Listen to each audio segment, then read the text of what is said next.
All right, welcome Did you start everyone. it? Okay. Yes, I was waiting for the PC to reply because every time I start recording, it freezes up. Ah, So every time I wait like 2 seconds just to make sure that the recording has actually started. Because when I don't, and then start doing an intro, then it gets cut off immediately. Anyway, welcome everyone. I was the hero. This is Pink, and this is the Shut Your Mouth Lounge episode 209, I think. I should have checked before we started recording. yeah, that Yes, could I have am helped right. maybe. I am right. So, Pink, is anything coming out on your channel? Words. Of course there is. As usual, I will probably be having Dead by Daylight coming out on the channel. I will probably be having Civ come out on the channel. And that will probably it. I don't plan on doing anything else. All right. On my end, I'm still trying to get my shit together for next year, pretty much, more or less. Alright. And then on the group channel, an hour after this one, we have the Game Awards. Alex, Soon, and I watched the Game Awards, and it was an event that happened. It certainly was. Jeff Keighley was there. He certainly Jim was. Carrey wasn't. Why not? Because would you want to go to the Game Awards, Pink? No? Exactly. Like they got the actor for Shang-Chi out, and he wanted to die. I believe it. So yeah. Then on Monday, we have part 14 of Persona 5 and episode 34 of Ratchet and Clank. Both of them on Monday. I like it. Then on Tuesday, we have episode 35 of Ratchet and Clank. And part 4 of Dead by Daylight, actually. Both on Tuesday. I like it. On Wednesday, we have Fighting Games are episode 31, I think. Let me check. 32, actually. So yeah. On Wednesday is episode 32 of Fighting Games are, as well as episode 36 of Ratchet and Clank. Alrighty. And then I'm trying to remember the days of the week. Give me a second.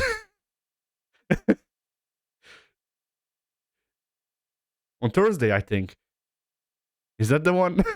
I don't know anymore. Time doesn't exist where I come from, you see. Whatever, on the 23rd. 23rd! PH! Yes! Yes. Oh, the 23rd. You get the death reel for Ratchet and Clank because it was funny. I thought it would be funny, so it exists. I like then, it. The day before Christmas, on the 24th, we have. Here's the thing. I need to explain this because it won't make sense. So, my family and I celebrated Christmas on the 24th instead of the 25th. All right. So I set everything up for the 24th. Oh.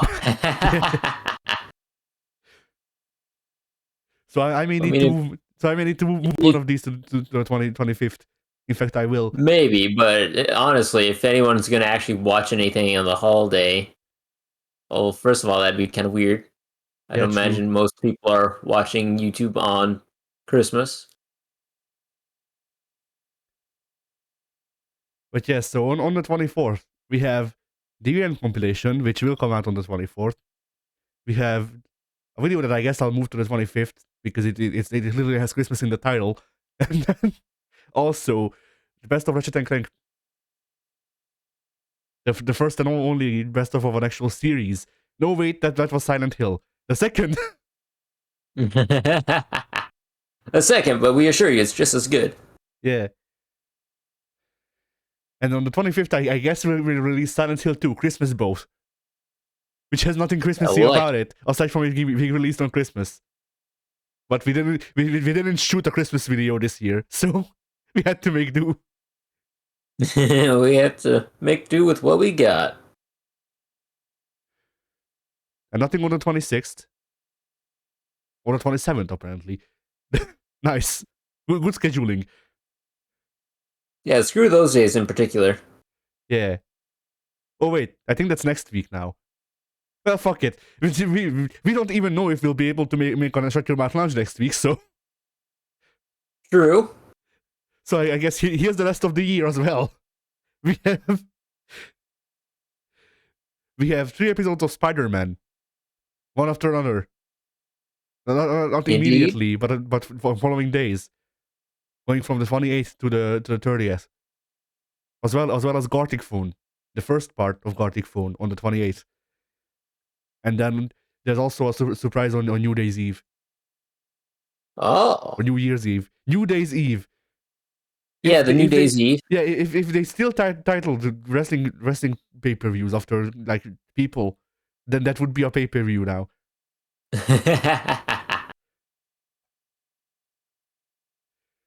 But yeah, on New Year's Eve, there's also something that we recorded like at the start of the year, but it had to wait.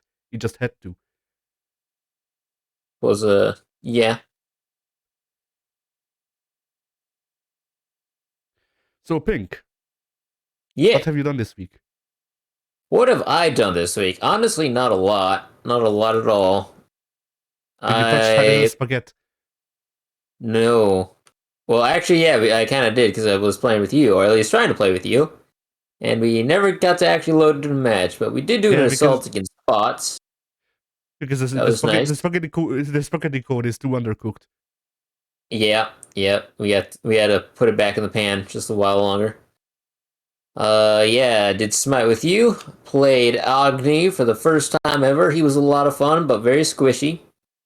I'd like to start playing him more in Arena, but there's a lot of mages I would like to play a lot more in Arena, and I'm not going to have the opportunity to do so because they're mages, and everybody wants to be mage. No, everybody wants to be Hunter and then Zeus. Like people don't play mage. People play Zeus and Apush in arena. I disagree. There are a lot of other mages that people play, like Hera. Oh yeah, true, Aphrodite gets true. played a lot, actually, for I don't see reasons Afro as unbeknownst to me. much. I don't see Afro as much since her Well, rework. granted, I don't play nearly as much as you do probably nowadays, but back when I used to play, I used to see her pretty fairly consistently. Yeah, Uh, since they reworked her kit, people dropped her pretty much. yeah. Shange was another one that was very strong in the heal Shanghai is department. strong, but people like I don't see people really use her all that much. Yeah, The people who do use her are really good though. So true. Trying to think of Vulcan. You see Vulcan a lot. yeah, you do. Like it's basically just whoever has the biggest AOE. So it's Poseidon, Zeus, Hera, because her AOE is just fucking. I wanted to call him like 30 different names. Argus. Yeah, yeah. Then Cuckoo gets used because he has the tornadoes, and then Vulcan has an AOE. Agni has an AOE, a pretty big one. So it's just like there's mages who have like most mages have AOEs, but not every mage has an AOE that can encapsulate the entire enemy team. So people just use the like 5 to 10 mages that have an AOE that can encapsulate the entire enemy team. Yeah.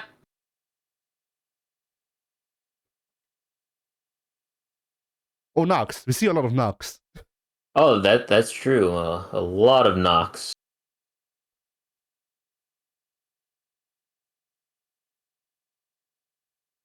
But yeah, so And aside from Smite, aside from Smite, obviously I played a lot of DVD. Not with any of you guys, to my recollection. I've not played with anyone since the last time we all played together, which is sad. Makes me just a little bit sad on the inside. I played. What else did I play? Obviously, started playing Civ 6 again because I want that content to be coming out on the regular.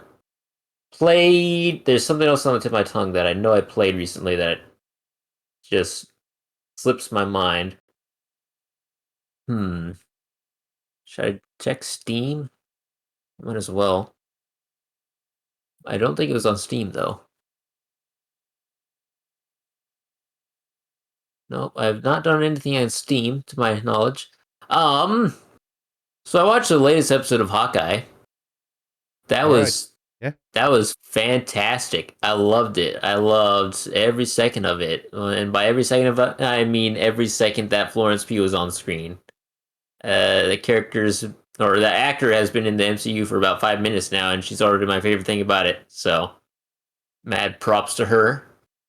The Hawkeye series continues to have really excellent writing. Everybody, all the actors are very on point. I've been very much enjoying the show thus far. I think it might be their best one yet. Um, I'd be willing to say that it's their best one yet. I don't know if everyone else would feel the same way, but I think this is one I've enjoyed the most. That has the most coherent plot that isn't kind of bogged down by a lot of setup for the future, though there is that as well. Couple of turns took place in this most recent episode, and they were all very predictable. I think I called it back in the first couple of episodes that I had seen things going a certain direction, and that direction did turn out to be true. So, yeah. And not a lot else to say about the show. Just very solid all around. Really enjoying it. That's nice. I also watched something else that slips my mind, obviously. No, I didn't. I didn't watch anything else. But Did that you watch the wraps new up Cowboy my Bebop? week. Now it's canceled. I didn't even know that was out until like a week ago when they canceled it. Ah, I was nice. like, wait, what? What?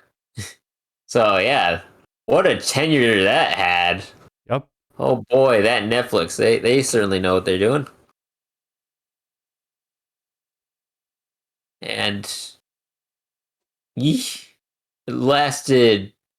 I I would have to go check because I don't even remember when they started developing that or filming it, whatever they want to call it. Because I had heard that they were remaking it like a year ago or adapting it, whatever they want to call it. And then I heard they were shooting like a couple months ago. Then apparently it was released and it's been out for probably a while now, and it just got canceled. I was like, what the heck? I think it's I been out barely for knew it like a month existed. or two. Barely knew it existed. Got to be honest, I don't think they had a great marketing campaign for that one. I mean, I don't think they knew who they wanted to market it to, because from what I That sounds like understand, Netflix. from what I understand, they tried to be as close as possible to the actual anime as they could, while also adapting it to be a bit more like serious or like well, a bit more easily digestible by the Western everyman. I guess is a better way to put it. But at Ah, the same time, they left some of the worst like in most anime characters as an anime as fuck. So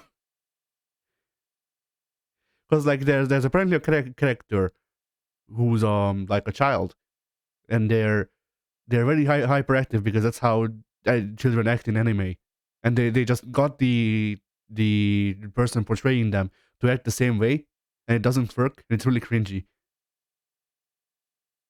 kids do be cringy though. I mean, yeah, but like people don't usually go out of their way for cringy stuff in their entertainment unless they're watching like cringe compilations. Right. It's definitely something I try to avoid.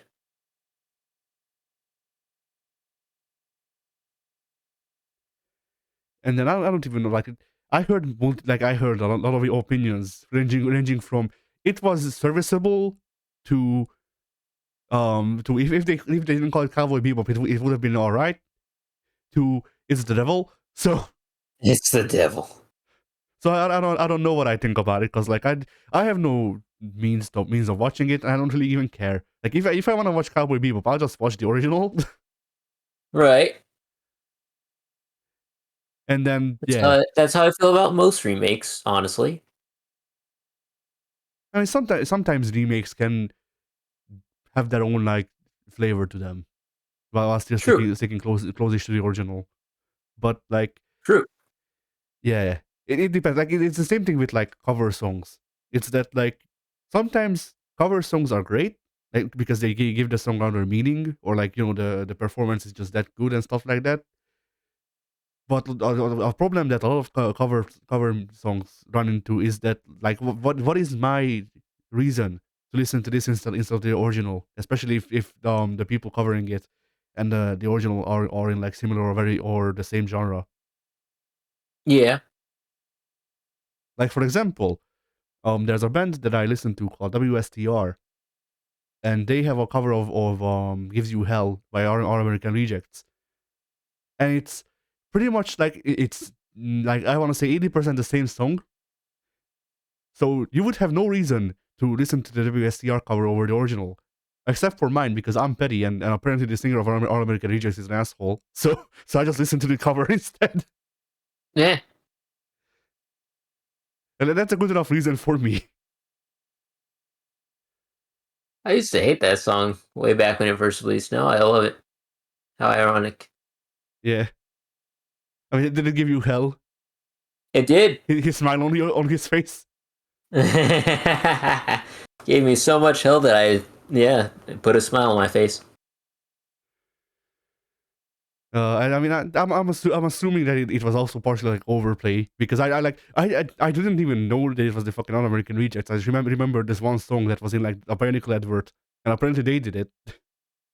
Yeah, that song got a lot of airplay out here in the States.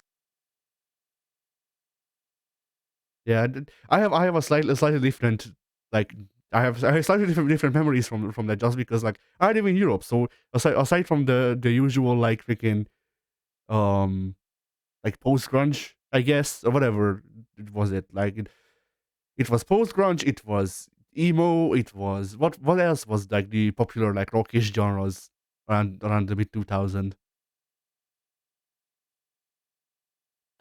Um, Like emo got a lot of airplay because Fall Out Boy was big.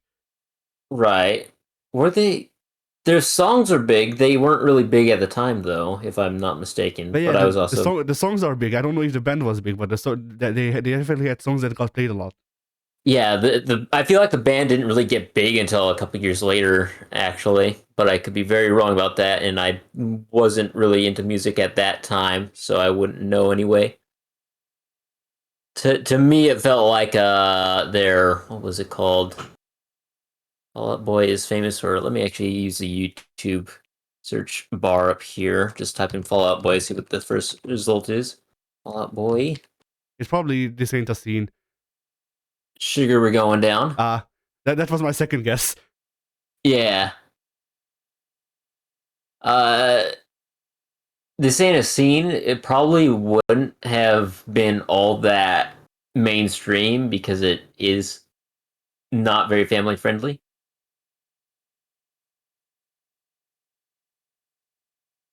I guess. So okay, Yeah. way back in 2006 or 7 or something like that, it would have been Sugar We're Going Down and Thanks for the Memories that were the big hits. And I personally, to me, and not really being all that familiar with Fall Out Boy at the time, it didn't feel like they got famous as a band and not just kind of, oh yeah, that's that one song that plays all the time on the radio. It felt like they got more famous around the late 2010s when which song came out way back then? Uma Thurman. Yeah, that was kind of the song and the general vibe, and they had that song that played in Big Hero 6 as well, Centuries, or Oh yeah, Centuries. no, no, Centuries was not Big Hero 6, but it was I one of mean, their I big don't know if ones. I don't know if it was in Big Hero 6, but it was one of their songs. Yes. Yes, yes, yes. Immortals was in Big Hero 6, and those songs sound more or less identical. Nice. So it wasn't until like the 2010s and later when all their songs kind of sound the same, Oh, ironically. the last like big song was My Songs Know What You Did in the Dark. Yep, sounds just like Immortals as well. So yeah, they kind of hit their stride with a song that more or less makes up 85% of their sound nowadays, and I feel like that's when Fall Out Boy really became, oh yeah, it's that one super popular band that everybody loves, and then they also kind of hate, and they're not really decided, but they're popular, I guess. That's what popularity is. Yeah, I mean, like here's the thing, Pink. Fall Out Boy could go back and use their earlier sound for a more interesting sound canvas. At the same time, if you could just imagine dragons. Imagine Dragons had a great first album. I will die on that hill. I may have listened, may have heard like a song from their first album. I don't know. I've only heard songs from their later stuff, and I just fucking hate them. Yeah, yeah. It's not Uh, it's not a thing where I actually actively like hate actually hate the members. I just really don't want to listen to them. Like I don't want to hear them. I don't want them existing in the same like space. oh, definitely. I don't like any radioactive. I don't like any Imagine Dragons songs I don't like any nowadays. radioactive pop. No, no, keep that away from me. No. Yeah, so their first album that did have Radioactive and that got played everywhere to the point where I think Alex had mentioned it had that Hotel California um symptom of where you hear it so much that you just despise it regardless of whether it's actually quote unquote a good song or not. Yeah, it's the same happened with Paradise by I'm forgetting their name. The lame band. You know the one. Coldplay? Yes, Coldplay. Screw those guys, they always suck. They never had a good song in their entire career. I hope they all They die. that's a bit harsh, isn't it? I could be more harsh, but I'll play nice today. But what about their like Superman song where they say that Batman has like super strength or whatever? I don't know that one actually. They had a Superman song, and it sounded like most like it from what I remember, it mostly sounded the same as like all of their discography. But they were like they were shouting out superheroes, and they're like, oh super, so like they were like, oh but yeah, Batman and his super strength. Womp Actually, womp. I can look this up. I can fact check myself. I think it's just, oh, is it superhero or is it Superman? Oh, it's something just like this. That's the name. Oh yes, they're shouting. No, I'm wrong. I am wrong. So they're shouting at all of the Greek heroes. Achilles and his gold, Hercules and his gifts. You know, just his Hercules' random ass gifts, Spider-Man's control, and Batman with his fists. Okay then. Spider-Man is my favorite Greek hero. what, what was the thought process there? Well, I wonder. like the thing is, like I had like it, so like it. The thing is, you could argue, oh well, he's not listing actual Greek heroes because he's just listing like, you know, big men who are fictional. At the same time, here's the entire verse. I've been reading books of old, the legends and the myths. Spider-Man and Batman are nearly 100 years old, but that's not like Achilles old, you know. No, not really, not at all. Like there's still a bit of time difference between Achilles at the start or the dawn of humanity and Spider-Man in the Right. 60s. Yeah, I would say so. I mean, the creator of Spider-Man only died a couple years ago. The, Nah, like Achilles. Stanley was a hologram. He wasn't real. You know what? I think you're Stanley onto something. Stanley died at the dawn of humanity, like Achilles. Stanley died with Achilles. Yeah, Stanley was Achilles' lover. Him too? Uh, What the heck were we even talking about that we came to this?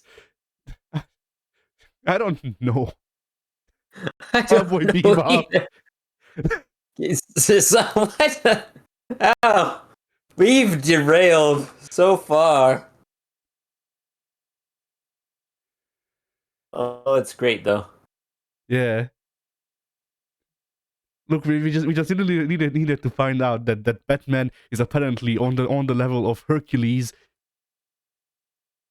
I guess it depends on Yeah, I guess it depends on the writer. I guess so.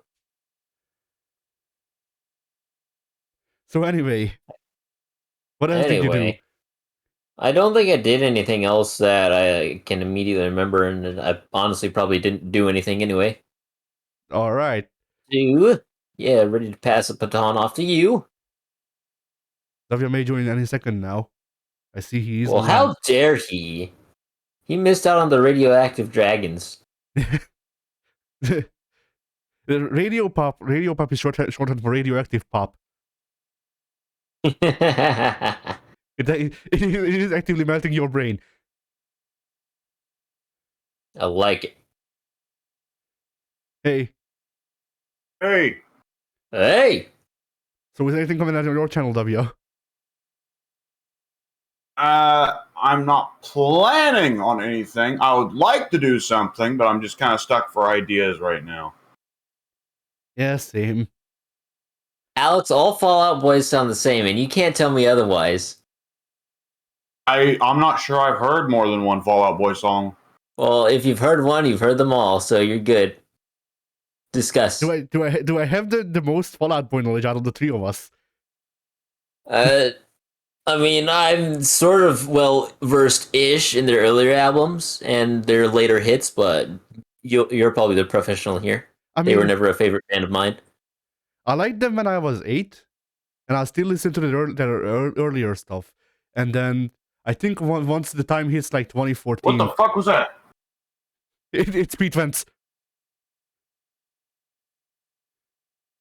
Fallout Boy crawling through your window. Yeah. The fuck was that? You're going down in an earlier round. In the back door. Get Jim. I They heard fired on some you. artillery shells at the base or something? They're bringing the army. Alex has artillery shells? What? Yes.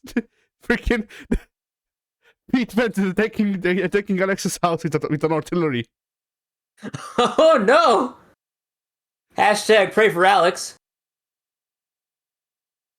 Okay, we don't know what the fuck's going on over there. We do live not at all very far from a military base, and they do test tanks there quite frequently, but there was an especially loud detonation of something out there. Somebody done goofed. Yeah, we've never had one that shook like my ears popped and I like bounced. And we've never had one that strong before. Nice. Oh my. Have I ever mentioned there's a fucking road just down the road that leads into our driveway? If you go down the road a little ways, there's a little forest passage, and there's a sign that just says, "Caution, artillery firing overhead." And it's like, what a stupid fucking sign. The fuck am I supposed to do about it? Oh, hey, look, it's a fucking howitzer shot. Let me swerve. Like, what? Use this road at your own peril.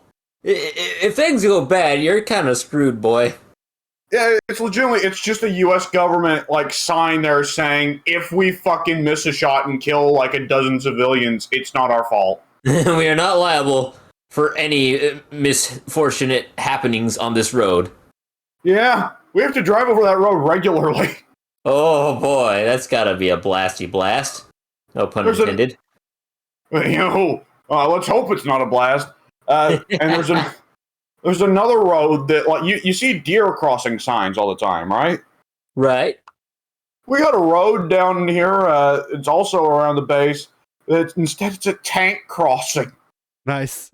It's honest to God, it's a little sign with like a little black drawing of a tank in the same way. It's just imagine like your car. You just have to stop your car while there's a passing family of tanks, and you're just like, nature is beautiful. It's just a mommy and a daddy tank and a couple of tiny little baby tanks behind them. Yeah. Oh, man. Oh, yeah, that was fucking weird. Nothing? Well, okay, whatever blew up wasn't on our property, so there's that. Not our problem. That could be our problem. Who knows? It might have been something radioactive, in which case, you know. Oh, you get Speaking superpowers now. Yeah, he can. If I now have the incredible superpower to piss blood. How unfortunate. How weird. But look on the bright side. If you get superpowers, then you can join the great ranks of great Greek heroes like Spider-Man and Batman. Those are my favorite Greek heroes. Okay. Those are the only Greek heroes I know. Those are the only Greek heroes I care about. Kratos killed the rest. Oh, Jesus. All right. So, yeah, I got nothing coming out on my channel. Where were you guys before I jumped in? We were done with what Ping did this week, I think. Yeah. All right, Eddie. So yeah, I started a new playthrough of Yakuza Kiwami 2. I was trying to think of if I did anything else, but I don't think I did. So yeah, I started a new playthrough of Yakuza Kiwami 2. All right. Like it. Anything about it? There's like do you remember how people complain about the hits bouncing off of people when they block? Yeah.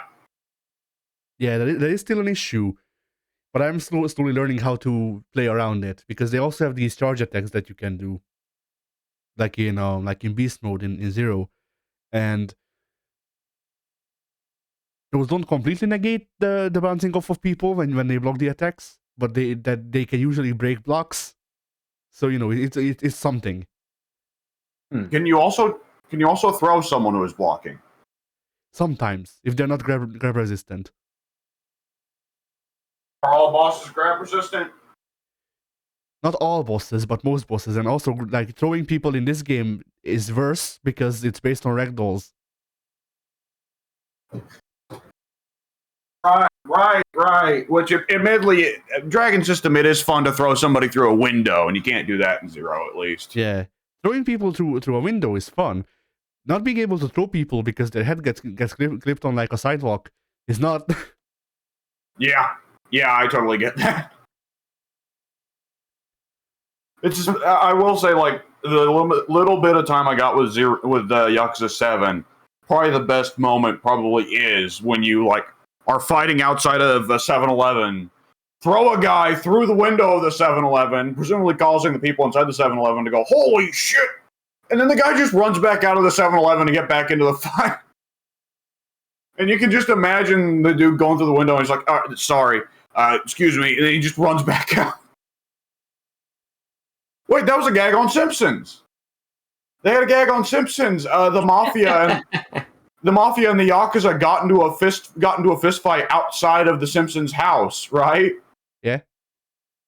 And they actually have where Homer and Marge are having like this heartfelt talk in their dining room, and the old while guy they're doing it, right?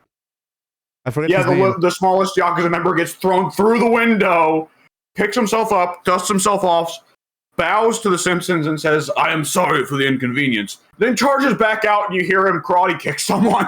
Nice.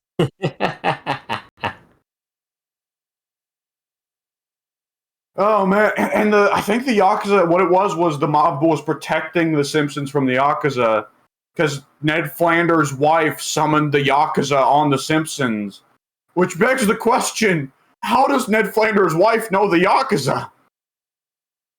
Yes. That's actually a very good question. Old Simpsons has the deep lore. Yeah. But yeah, I also so in Yakuza Kiwami 2, the the Cabaret Club Grand Prix comes back from Yakuza 0.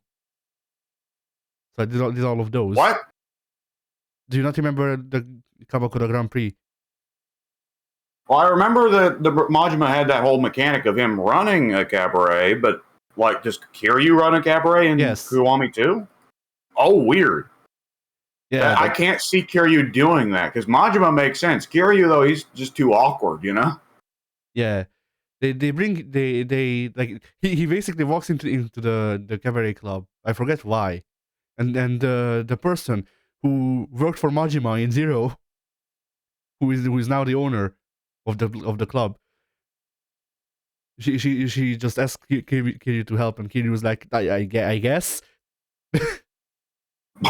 That's a Kiryu classic.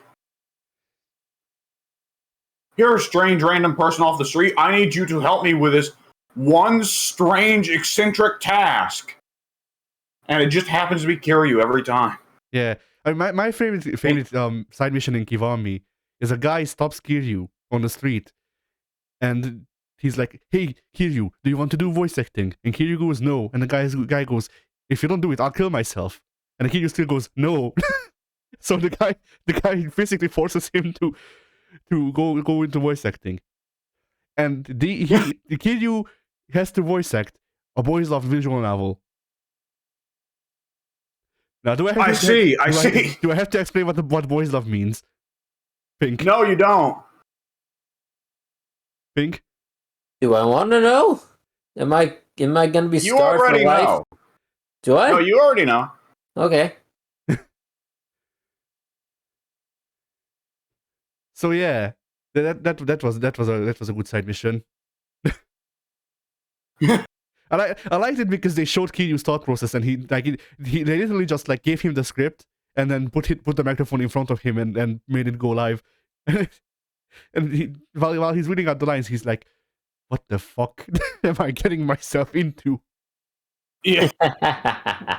I was a big fan of the one in Yakuza 0 where they somehow snatch Kiryu off the street to direct a scene in a movie, and Kiryu not only has to dress in like the 80s director style with the sweater tied around his neck and all that. Yeah, and that one Kiryu was a lot less hesitant. He was a lot more like, well, I shouldn't do this because I have no skill. Whereas it's not like I just don't want to, you know. Yeah, and that's how you get Papillon Kato. Yeah. Like by the end of Yakuza 6, like Kiryu was just like Japan's ultimate Renaissance man. Yeah. Kiryu is the man who doesn't afraid of anything. Yeah. But I always love that shit in open world games when they have like all kinds of crazy, wacky side missions that lead to other things. Like by the end of either Red Dead game, the protagonists of that game have been like a bizarre influence on the West. Like in Red Dead 1, you make a fucking movie. During one side quest. Yeah. And like the guy says he's giving John a producer credit. So somebody 70 years later is going to be like, oh man, look at this old movie produced by the famous outlaw John Marston? Why not? Yeah. But yeah, there's also the aside from the Cabaret Club Grand Prix, they also have another like side mission thing where they have which is the, I forget the actual name they gave it. It's like it's Majima's Building Corporation making Kamurocho Hills. Yeah. On top of Purgatory. And yeah, but like after one, the hobos get shuffled out of Purgatory and they move I don't actually know where they move. I guess the Dragon Palace, but I don't think that would house all of the hobos. Whatever. All right, they move underground. That's what they do. Anyway, so yeah, the from Purgatorio to Inferno. Yes. And it's always connected to the underground Colosseum, no matter where you are. But the hobos get shuffled out of Purgatory, and then Majima, of all people, built Kamurocho Hills in this place. I do appreciate about Zero and about Kiwami is how they like recognize the existence of the later games, so they retroactively add shit that sets them up. I like that a lot. Yeah. And in yeah, go ahead. Aren't all Yakuza 1 through 6, all of those games, like the final fight is on top of the Millennium Tower, right? Most of them, yeah. And Yakuza 0 is like the entire main plot is about building Millennium Tower. Yeah. I think that's neat setup. Yeah. But Majima has great enemies that you have never heard of in this. So the way the things happen is there's these realtors trying to buy the building rights out from Majima, but Majima doesn't want to give the building rights because he's Majima. And the other realtors are no names like Keiji Muto. You know, he just had to go. Like, you gotta, smaller ships gotta stay near shore, you know? Yeah. It's him, it's I think it's Riki Choshu, and then who else is there? I think Tatsumi Fujinami is there as well. Like it has just like New Japan licensed What? out, like yeah, All of the big ones. yes. Like I'm surprised. Oh, the guy. Who's the guy? There's a guy. There's a really important guy for Japanese wrestling that I'm forgetting, and he's His Tiger name is Mask? Tajiri. neither of those. It's the guy who ran, I think, All Japan, but I forget. The guy Baba's been dead for 20 not years. Baba. Who am I thinking of? Fuck. I don't know who's run All Japan since Baba died. Do you No, think? Not All Japan. He started one of Inoki. Yeah, Inoki. I forgot his name. Well, Inoki, like the thing, Inoki's a bit older than them. He like goes back to the 70s, whereas Muda, Fujinami, I don't know much about Riki Choshu, but like Muda and Fujinami very much go back to like the 80s.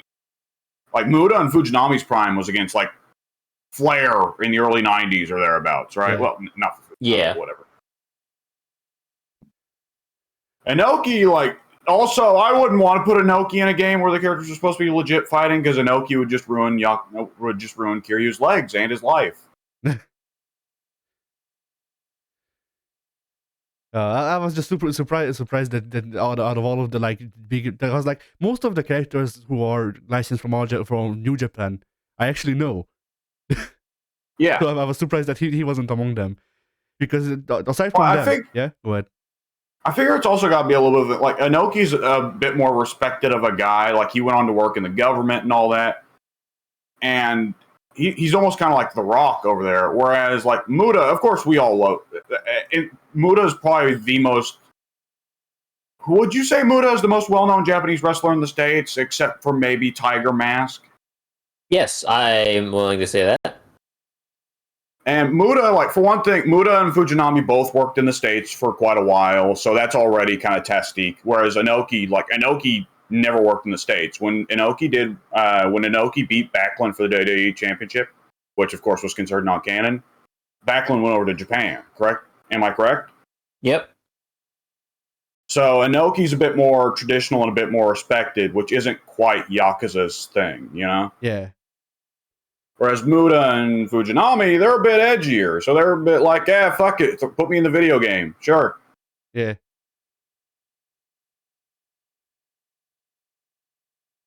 And oh, man. I can't wait for...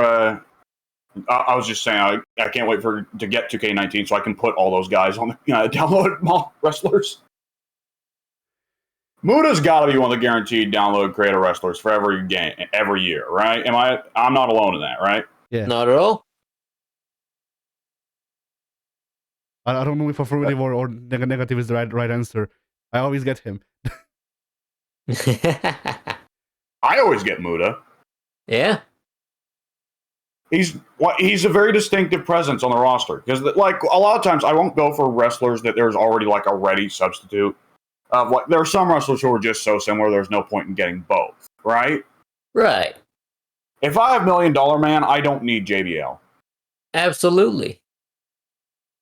But like Muda was kind of a unique beast and still is. There's not really been like WWE tried to have their ripoff of Muda. I forget what it did. Haku debut as a ripoff of Muda? Who was that? WWE had some ripoff in one of those cone hats, and he did the Poison Mist ripoff of Muda as well. I can think of a wrestler with a cone hat. I don't remember. Shit. I don't either. I can't outside of Tajiri, I don't remember any poison mist being used. I mean, I remember The, poison mist being used, but I don't remember Tansai wearing all freaking cone hat. Yeah. No, I mean, Right. like, I'm talking like new generation era. They had a rip Yeah, off that's of. what I was thinking. Because Muda was relatively popular in WCW at the time of the new generation, so they're looking Yeah, 94, 95, 96, somewhere around that time. Even back in 93. That's kind of when Muda would have been at his peak in the mainstream wrestling world. So that's when they would have actually wanted a clone of him. Not in some odd year like 2003, where Muda's more or less just retired to Japan at that point. Yeah. Still wrestling, obviously, but, not really relevant in a mainstream wrestling sense. Muda is still wrestling in this way that Sting is still wrestling now, yes. Yes.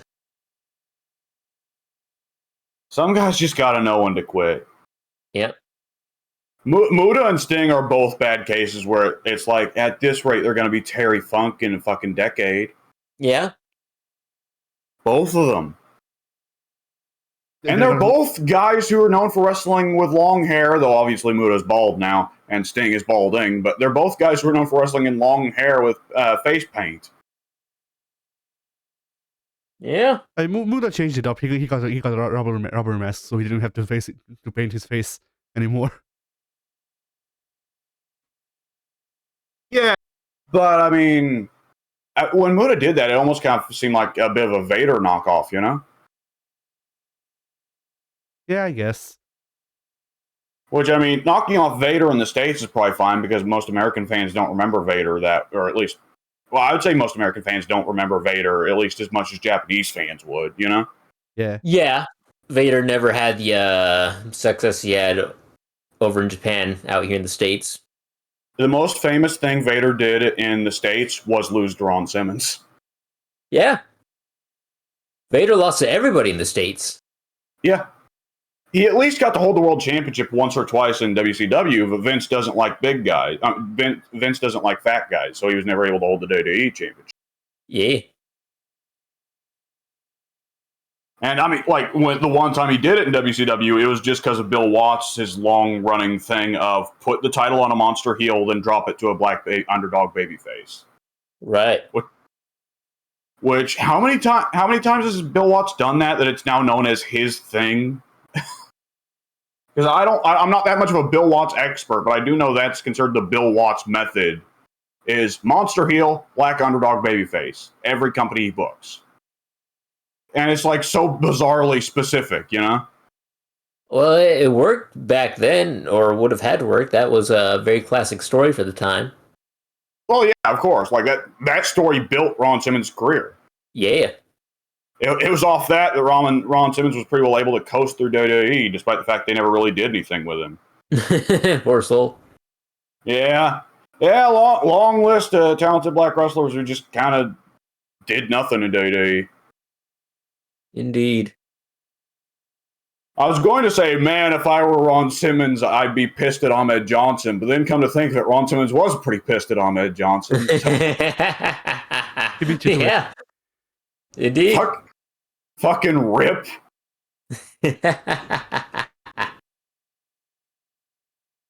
Oh, man. Yeah, Ahmed Johnson's one of those guys that come to think of it, I don't think I've ever heard a wrestler tell a positive story about.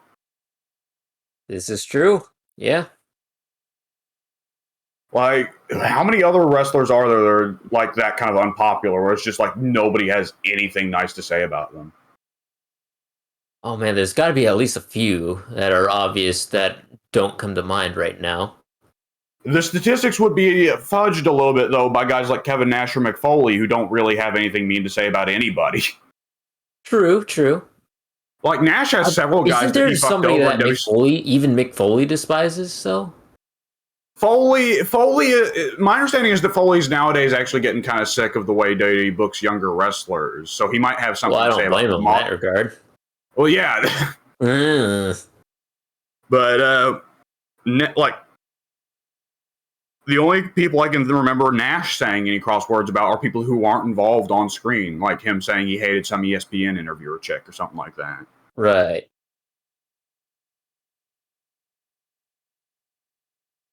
Man, I can't. Off the top of my head, Ahmed Johnson's the only one I can think of. Just immediately, like everyone fucking hated him. Has anyone ever said anything nice about Ryback? Actually, that's a No, good one. I don't think think anyone so. has. That's Ryback is one that my understanding like I wouldn't be surprised if there are a couple of wrestlers that had something nice to say about his plans for the pay policy, but Yeah. I'd like to make as much as John Cena does. Just doing Yeah. jobs on a weekly basis. That'd be pretty nice. I don't know if many people have a whole lot of sour things to say about him, but it's very obvious that when Crime Time both went out, people had a lot more positive things to say about one than the other. I actually don't hear a lot about Crime Time like at all, outside of Yeah. Shad when he passed away. Yeah.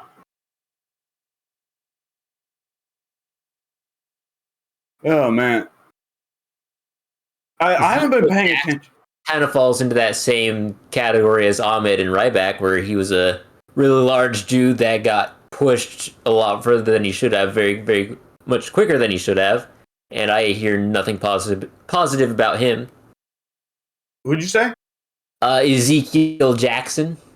Ezekiel Jackson. Yeah. I don't think I've heard anybody offer any praise for Sin Cara. No, not unless it comes from Sin Cara himself, and he can't speak anyway. So Which Sin Cara? Do you mean the first one, or do you mean Azul, or do you mean Negro? Negro. Azul. No. You're right. Yeah, Azul. I forgot Unico was Negro. And why wouldn't he have been? That was a brain failure on my part. I'm tired. It's been a long night. Oh, I didn't sleep last night at all, so I'm gonna pass the fuck out after this recording. Oh, nice. I feel you, buddy. We got wrestling to talk about later anyway, since I did watch SmackDown. So, anyways, Addy, the Yakuza. Yeah. So. Uzis. Yeah. So. You aid Majima in his fight against Keiji Muto. The started Keiji Muto by playing tower defense. It sucks. Like most tower defense. Yes, I do remember hearing about this. You. Like, do you just place like hobo throwing water bottles as your basic tower?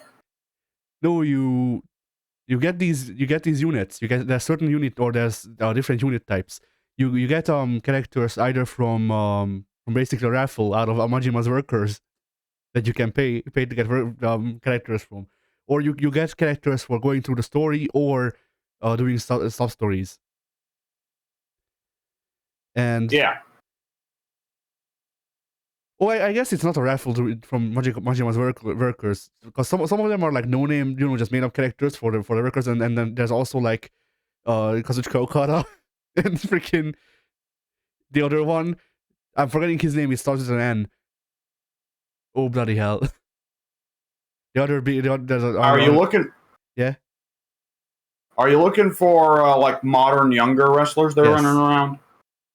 Yes, there's a guy with an N with his last name starting with an N, who was pretty big a couple of years ago, but I don't know if people still talk about him all that much. Oh, who was it? Okada wrestled all those matches that Dave Meltzer was like, "Oh my God, 7 stars! I came 12 times." AJ Styles, no. No, fuck me. Meltzer would not offer that high of stars for anyone working for WWE. It wasn't Omega, right? Okada didn't work with Omega, did he? He did. It was Okada and Omega, and Okada and Tanahashi. If anybody remembers him. Tanahashi's also in the game. You're right. Yes. Uh-huh. Yeah. Oh, Naito. I was thinking of Naito. Okay. That name that says nothing to y'all, and it barely says anything to me, which is nice. But I mean, I've heard of the guy. I've never watched a match of his. Yeah, pretty much, yeah. Is it Oneida or Onita? Well, Naito. There's a guy named Onita, and there's a guy named Naito. They're two separate people. Okay. Onita was the guy that was infamous for shooting, wasn't he? I think so. Yeah. He wasn't. I don't think he was infamous for shooting. I think he was infamous for doing shoot headbutts and then nearly paralyzing himself. But I may be mixing him up.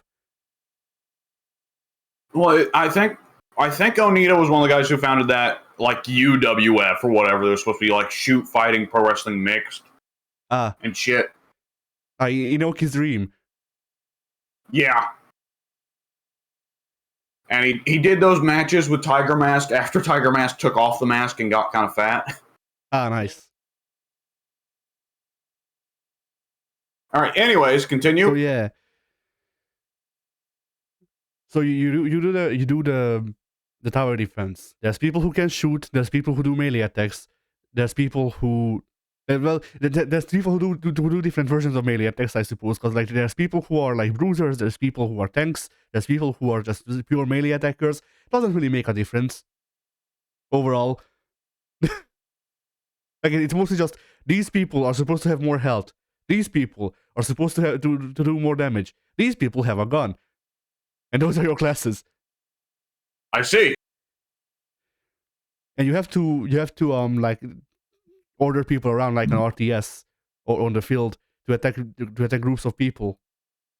Or to attack spawning waves of enemies rather while they try to break your equipment. And then you also feed people money for them to gain strength. Yes. And it's like, you know, it's one of those things where like I get it. Like I'm not saying it's bad. It's just bad for me. Like if I liked tower defense games, I may actually like it, but I don't like tower defense games. So it was kind of just like a waste of time, especially when I looked at it and it's like one mission took me 10 minutes to do. Well, it depends on the mission, but I was like really struggling with one mission, and it was taking like 10 minutes to get to a certain point. And I'm like, you know, I could have made like 20 million in the Cabaret Club Grand Prix by this point. Yeah.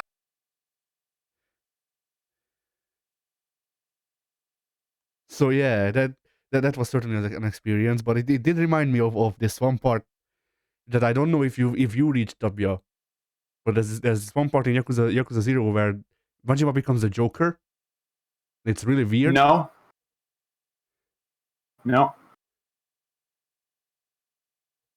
Nope.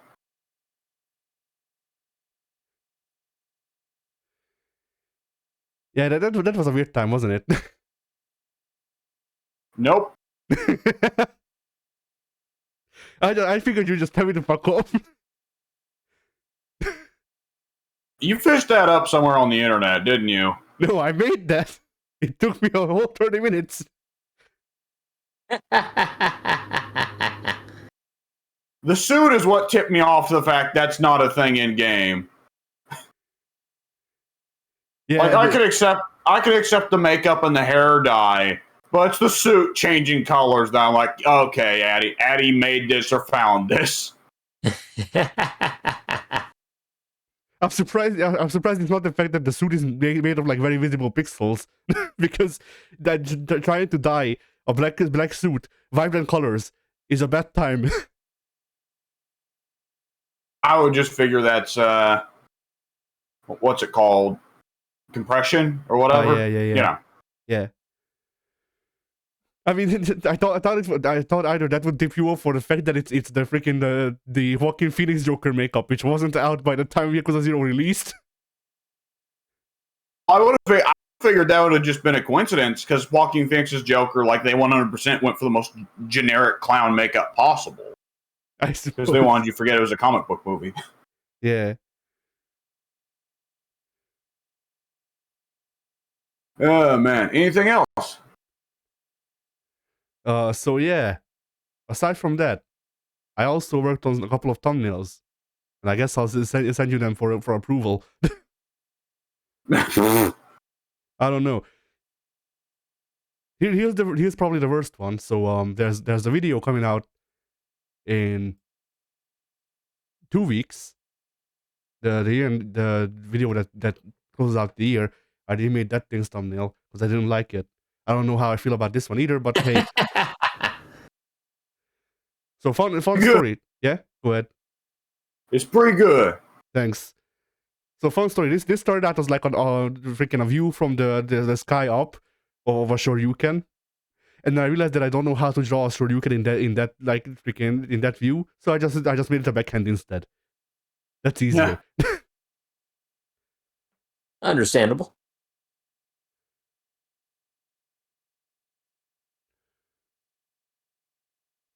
Then I also I wanted to do like actual series thumbnails, but I didn't know how to do them for a long while. So I just figured, yeah, I'm just gonna like do like take like a screen cap from one of the episodes, and then just like put borders around it to make it obvious that it's us, because you need to figure out a way to signal that. So here's the thumbnails that I came up with, going from worst to best in my opinion. So here's the first one. And these are just like the styles that I do for these. I actually don't know if this is the best one. That's a specific shot. Yeah. I don't even remember that shot. That, I gotta admit, I saw a little bit of that and I was thinking, man, I kind of wish I'd been there for that moment in recording. It was great. So let me, if I understood that correctly, the game retained the costumes you had chosen for Spider-Man on your previous run, which Pink did not know of ahead of time, nor did you. So he went from getting dressed to jumping out his window naked. Yes. So what happened was, I before we started up the game, I was like, Pink, do you want to do a new game plus, or do you want to do an actually like completely fresh game? Because I went through the game on the hardest difficulty to get new game plus, just so Pink can have the choice, pretty much. And Pink was like, no, I told Pink that if you choose a new game plus, then we can swing around New York in Pete's underwears, underwear, and Pink was like, oh, let's just do new game plus so we can swing around New York in our underwear and also have Peter completely overpowered because that's canon. So we go with that, and by the time we actually got to booting the game up or whatever, booting the actual like story up, I had forgotten that was the last costume that I put on Peter. So we're just talking, like I'm just like, oh, he's gonna have the white costume, because I thought I switched him into the default one before I exited the save, and I'm just talking like, oh, he's gonna have the costume with the white accents that I dislike, and Peter jumps out the window and he's naked. Yeah. That's just a terrifying thought for the people of New York. You just see that. Yeah. I mean, I also like the Spider-Man thumbnail because he like it looks like he's being thrown out of the window. It does. It looks like oh god, Jazz in Fresh Prince, right? Every episode that's what I was thinking of as well.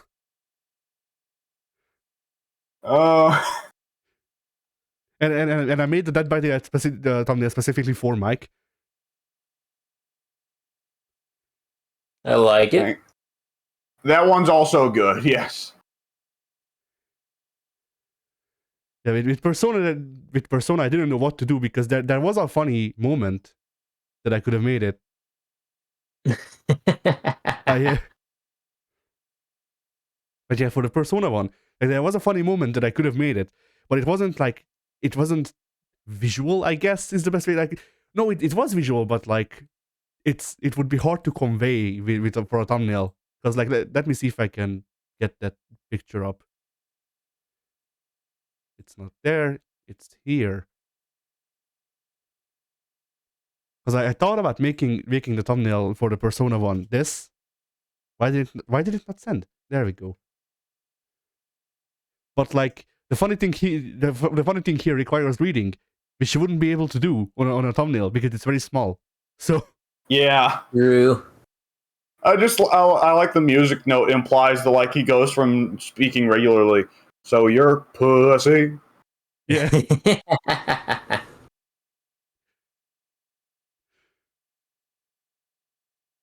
The freaking the naming of Joker, like naming Joker Pussy Destroy is the best thing. I mean, we've ever done. Depending on the way you play it, it can be accurate. Yeah. I mean, it's I actually don't think it's accurate because in our continuity, Pussy's fucking Ryuji. Isn't he pink? Oh, A little well, bit. it's just the bussy. Yeah, Pussy is annoying. He has a cold. All right. Well, anyways. So, so do we like this thumbnail style though? Yeah, I I like do. All right. Do the borders work for all of them? Like the colors I chose. Yes. All right. Yes. I do. Yes. So I'm gonna go ahead and make those the series thumbnails whenever I'll have time. Whenever. Okay. Walker. Woo. All right. And then is there So is that what anything you've done else with I your did? week, Eddie? Oh right. This isn't something that I did this week, but I did make a very bad Sonic, Oh, all right. which I told Pink about. Yes, indeed. Is it gonna send? No. There we go. There you have it. That is disturbing. Isn't it? I tried to make it I tried to make it disturbing and creepy. I think I got it. You got it. You nailed it. Yes. Yes. And I only needed to draw war. Only.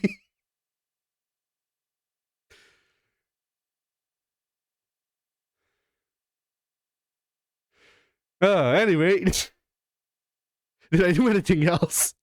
I I'm don't scared. know. Should I remove it? That'd be appreciated. Alright, give me a sec. So what you're saying is it turned out too good. Too good for my liking. Put it away. Never bring it back out. I'll just make that my screen Gary's mod.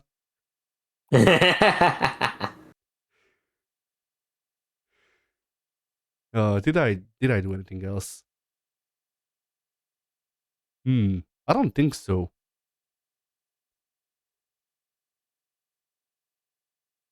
All right then. Oh no, I didn't. I remember. So, I got to play Dust and Elysian Tale again. Not too much, just like literally had like half of the introduction, because turns out, when I gave my 360 to my sisters, that's one of the games I didn't delete. Like that game stayed on my hard drive for all of the time that I that we have owned that thing since I got it for free with Xbox Live Gold. And I want to buy the game again. So I went back and I was like, since I have the opportunity to play it again, I'm gonna check it out to make sure it's worth the money. And yeah, I'd say so. Like I didn't get words. I didn't get too far, so I didn't unlock most of the like movement stuff and things like that. But it's like I could still tell like I did the things and I remembered where things evolve, I suppose, is a good way to put it. And also, like, I remembered Fidget being way fucking worse. Because I remembered Fidget being, like, this over-sexualized thing. And she kind of is. But, that I've seen worse. At this point, I've seen worse. Like, here's the thing. Here's Fidget. Let me... Oh, yeah. I probably shouldn't just type Fidget into Google and expect this one, like, obscure indie games character to come up.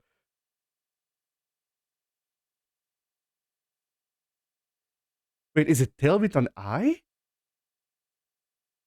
It is! Wow! I've owned this game for the past 7 years. I never noticed that it's not TALE.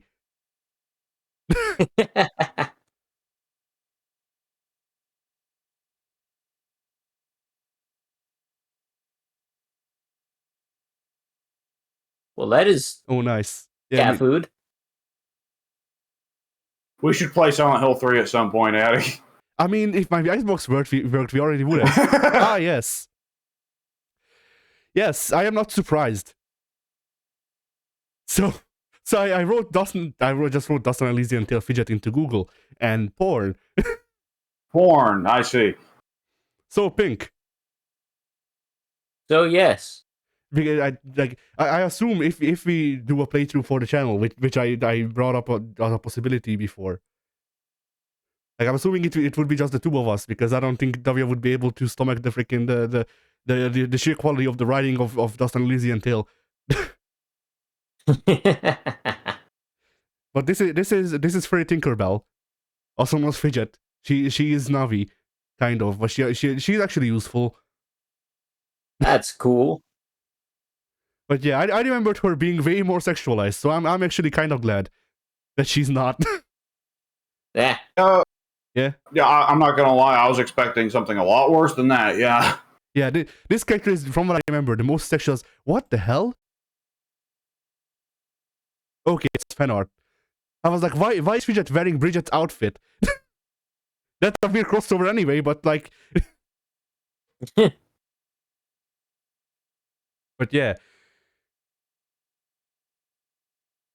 Yeah, and what I remember, from what I remember, like, people, what the things people pointed out about the Lost and Elysian Tale when it was free, around the time is when I looked at people's discussions of it, and it was, they were like, oh, Fidget is too sexualized, and you know, the voice acting isn't great. The voice acting isn't great. I mean, it's a lot better than Word Super Police, which is basically my thing for bad. Like, if it's on par or worse than Word Super Police, I don't know how you made it, but but Lost and Elysian Tale's like voice acting is fine for the most part. Is the best way I can put it, at least from what I experienced recently. It may get worse later. I don't remember. And Fidget is sexualized, but she could be so much worse. This is true. She's not lychee failing yet. She's not what yet? Lychee failing, one of the Blaze Blue characters. Let me send you a picture. Oh. I've probably sent you a. Is it Faye with a Y, or is it? Yeah, it is Faye with a Y. Cool. Ah. I wasn't sure if that was actual art or not, because there was just there was a picture of her where the focus of the picture is her ass. Yeah, there's like she failing. Ah. Pink, you should buy Blaze Blue. It's getting rollback.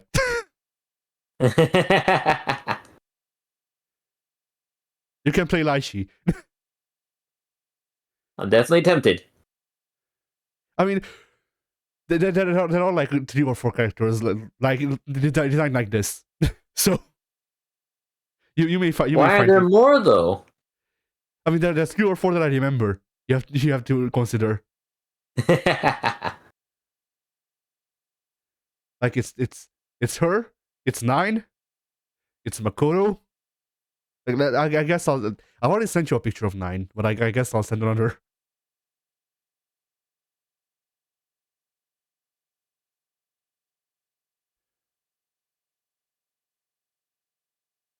So once again, Pink. Oh wow, that one has even like a see-through bra and everything. Jesus Christ, they have no subtlety. What? I didn't see that. Yeah, it's a little bit see-through. Great. So there's 9. You know, 9 you just need the sprite. Yeah. And then let's see. Oh yeah, Makoto.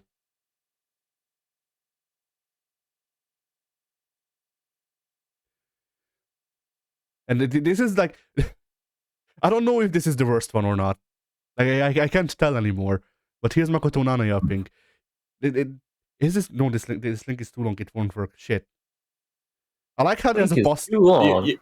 You have to open the picture up in another tab and then copy its address. Okay.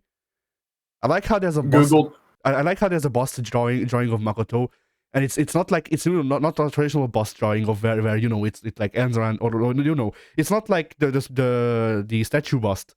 It's actually just her head and her tits. Anyway, I see. That's a bust, all right. Okay, will it work? Yes. I call this character Squirrel Boobs. I think you know why. Yeah. So yeah, that's Makoto Nanaya. So these are the 3 characters that are the worst that I can remember. W is I guess like Bullet's getting there, but Bullet's not this. Like Bullet's better. Even then. Obviously, do you remember any like really bad ones? No matter what, Platinum will be the worst at everything ever. So doesn't matter what category. I mean, I don't. I would hope Platinum's not sexualized. It's Japan. True. I think Rachel's probably more so because Rachel is a vampire, so they can say, "Oh, she's actually 700 years old." But you know, every time we're like, "Oh, let's try Blaze Blue," I just remember stuff like this, and it's like, I don't want to take part in this. I want none of that, sir. No, thank you. Like, it's not explicit, but it's just, you know, there's just that skis about it. Yeah. Where it's like, they didn't do it, but they definitely were trying to leave the door open for certain people, you know? Yeah. Yeah. Anyways. Anything else, Eddie? No, I believe that is it. I'm now gonna remove all of the boob lady. All of them. They must be gone. I am sending them to the Shadow Realm next to War Sonic. There you go. We are cleansed. No. Oh shit. God damn it! I can't do the funny while my that fan is on in the background because Discord just automatically assumes if I don't speak at any volume other than this. Oh, background noise. I can't go any louder or any quieter, so I can't do the funny. I mean, you could. I mean, I could just turn the fan off. That's true, but I'm like, That's not what I was going to say. I was going to suggest messing around with Discord's like level detection because you can do that. I would, but I'm kind of happy that it exists on some level because I never know when one of the dogs is going to go berserk, you know? Yeah. But what was I going to say? Shit. Right, yeah, I guess it is my week. So, let's see. Let's see. I reinstalled Bloodborne, which is where a lot of my data for this month went. But Bloodborne is good. I put a little bit of time into Bloodborne. Want to put more time into Bloodborne. Bloodborne good. It's weird going from Dark Souls 2, which like I like Dark Souls 2 for a lot of reasons. Dark Souls 2 feels very poopy in a lot of regards. And Bloodborne, on the other hand, is like very smooth, very snappy, very responsive, and it just feels good, man. It just feels good, especially once you're good at it. Let's see, the other stuff I did. Let's see, I also have been playing quite a bit of Bayonetta 2 on the Switch. Goddamn, that's a good game. I'm excited. Not a big console. Oh wait, no, Switch. You said Switch. I thought Wii U. My brain failed again. That's perfectly understandable. The Wii U is a bad console. Nintendo U. I thought Bayonetta had like a Wii U exclusive, so that's probably what threw my brain off. It was, but around the time they were announcing Bayonetta 3, they ported Bayonetta 2 to the Switch. It's kind of weird they didn't ever make Jean an Echo Fighter in Smash. But then I guess I should just be glad that they brought Rodon in as a summon, anyways. Which that was a cute thing. In Bayonetta 2, there's actually a moment where you go to the store and Rodon like says, I don't know what triggers this, but I've seen like a GIF of it or something, where Rodon says, "Hey, Bayonetta, next time you head out to like those crazy battle royale things, you care to invite me?" And Bayonetta 2 came out in 2014. Then a couple years later, they announced Smash Ultimate. And Pink, correct me if I'm wrong here, but the first new assist they announced was Rodon, wasn't it? Yeah. So, hey, look, Bayonetta's a good friend. She did bring Rodon. True to her word that she didn't actually give, but regardless. Good friend. Yeah. It's actually one of the more interesting parts of Bayonetta 2 is, like, Addy, you played Bayonetta 1, right? Yeah. So in Bayonetta 1, Bayonetta's got Enzo and Rodon as her sidekicks, but it seems very much like a business relationship, and they don't particularly like each other, right? Yeah. Like, Bayonetta and Rodon both think Enzo's a shit. Enzo is a shit. And Bayonetta and Rodon don't seem to be too particularly fond of each other either. It's just an exchange thing for money. Bayonetta 2, like, Bayonetta still follows in like the pattern of Devil May Cry in a lot of ways. Like it's, I mean, there's very good reasons why one could just consider Bayonetta the female Devil May Cry, right? Yeah. And so, like Devil May Cry, a lot of time passes between each game. And at the start of Bayonetta 2, they actually do have it progressed where the three actually do start to really get along. Because in Bayonetta 1's intro, they're only there to like lure some angels down so that Bayonetta can kill them in the intro. That's what the intro of Bayonetta 1 is. And Enzo gets caught in the middle. Bayonetta 2, though, Bayonetta is out helping Enzo Christmas shop for presents for his kids. And the angels are just such assholes that they're like, I'm going to drop a jet on this motherfucker. And Bayonetta just goes, no. And Rodin shows up as Santa Claus for some reason and saves all the Christmas gifts during the fight. I like it. And they later on say that because Enzo had to help Bayonetta get to Kazakhstan for the main plot line, they have it turn out that Rodin went and pretended he was Santa Claus for Enzo's family. It's really cute. I like that. And it's... What's up? I assume Bayonetta is supposed to be more and better of more, like basically more of Bayonetta 1 but better. Yes. So does that mean what I think it means? Probably. What do you think it means? 2 Space Harrier segments. two Space Harrier levels. Yes. Cool. I'm pretty sure it does. There may have already been 2, but one of them was shorter. I don't remember. There's definitely a Space There's definitely a Space Harrier boss fight. What I will say, it's a lot more tolerable than the first one. I don't remember if the original Space Harrier segment in Bayonetta 1 allowed you to dodge, but this one does. I think it did. So they changed things. So, like, Bayonetta can fly now for the Space Harrier segments, which I think there are going to be several of. And she actually has wings, so she's not on a rocket. The perspective is a lot more cool looking. It's not just her flying towards a city on a rocket, and the city is for some reason aggressive. It's now she is having fights in the air with angels, and it's way cooler looking, and it's a lot more similar to the end segment of Devil May Cry 1, which is way more fucking tolerable. Kamiya, I should note, is no longer directing in Bayonetta 2. He is like executive producer or something like that. So the new director may have been like, let's keep it because people may be used to it, but let's change it so it doesn't suck so bad. Whereas Kamiya, like, I love Kamiya, but Kamiya is a guy who is very much like, Kamiya is unapologetic about what he wants from things. So if Kamiya directed Bayonetta 2, he would have taken out all of the melee combat, like all of the proper character action segments, and it would have just been a Space Harrier 2, but witches. Yeah, I was about to say that. Kamiya is unapologetic about what he wants, and what he wants is Space Harrier. Fuck you. If you complain on my Twitter, I will block you. There you go. But yeah. Good old Kamiya. Like, that's one of the things that's keeping me from rebuying Blazing Chrome, because I played it through, I think, Game Pass on Xbox, and I really liked it. Except for one level, which is Space Harrier. Yep. And I legitimately am not buying the game because it has Space Harrier in it. Oh, you know what they changed that made the Space Harrier way better in Bayonetta?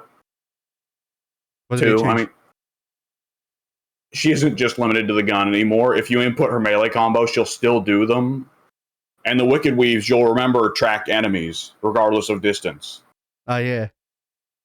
So if you hate the gun, mashing the gun button like I do, then you can just press that one fucking combo, punch, kick, punch, for fast Wicked Weaves, and just do that for the entirety of the Space Harrier segments. Can't you hold down the button for the Space Harrier segments? You can, but it doesn't get a fire. It gets a really slow firing rate. It's really suboptimal. And I remember specifically in Bayonetta 1, there were a lot of big threats that it would not beat. You had to mash as hard as possible. I see. And it just about gave me arthritis on the spot. It's the number one problem with Bayonetta 1. I keep saying this. That level alone is why I don't replay Bayonetta 1. I just hate Space Harrier. Like, I don't have a problem with the mashing because I grew up playing Contra. In Contra, if you want to do anything aside from, like, if you want to use any weapon that's not the machine gun, then holding down the button to fire is suboptimal as well. So mashing was the way to go. So I'm just used to it. But Space Harrier is just bad. I don't like it. I can feel my wrists going bad. Like I gotta recognize, like, I can't do that. You know? Yeah. Like if they have a Space Harrier segment in Bayonetta 2 that's anywhere near as brutal as the one from Bayonetta 1, I'm straight up going to have to just hand the Switch to someone else in this household, probably my sister, and see if they can do it instead. I mean, couldn't you try clawing it though? Clawing it.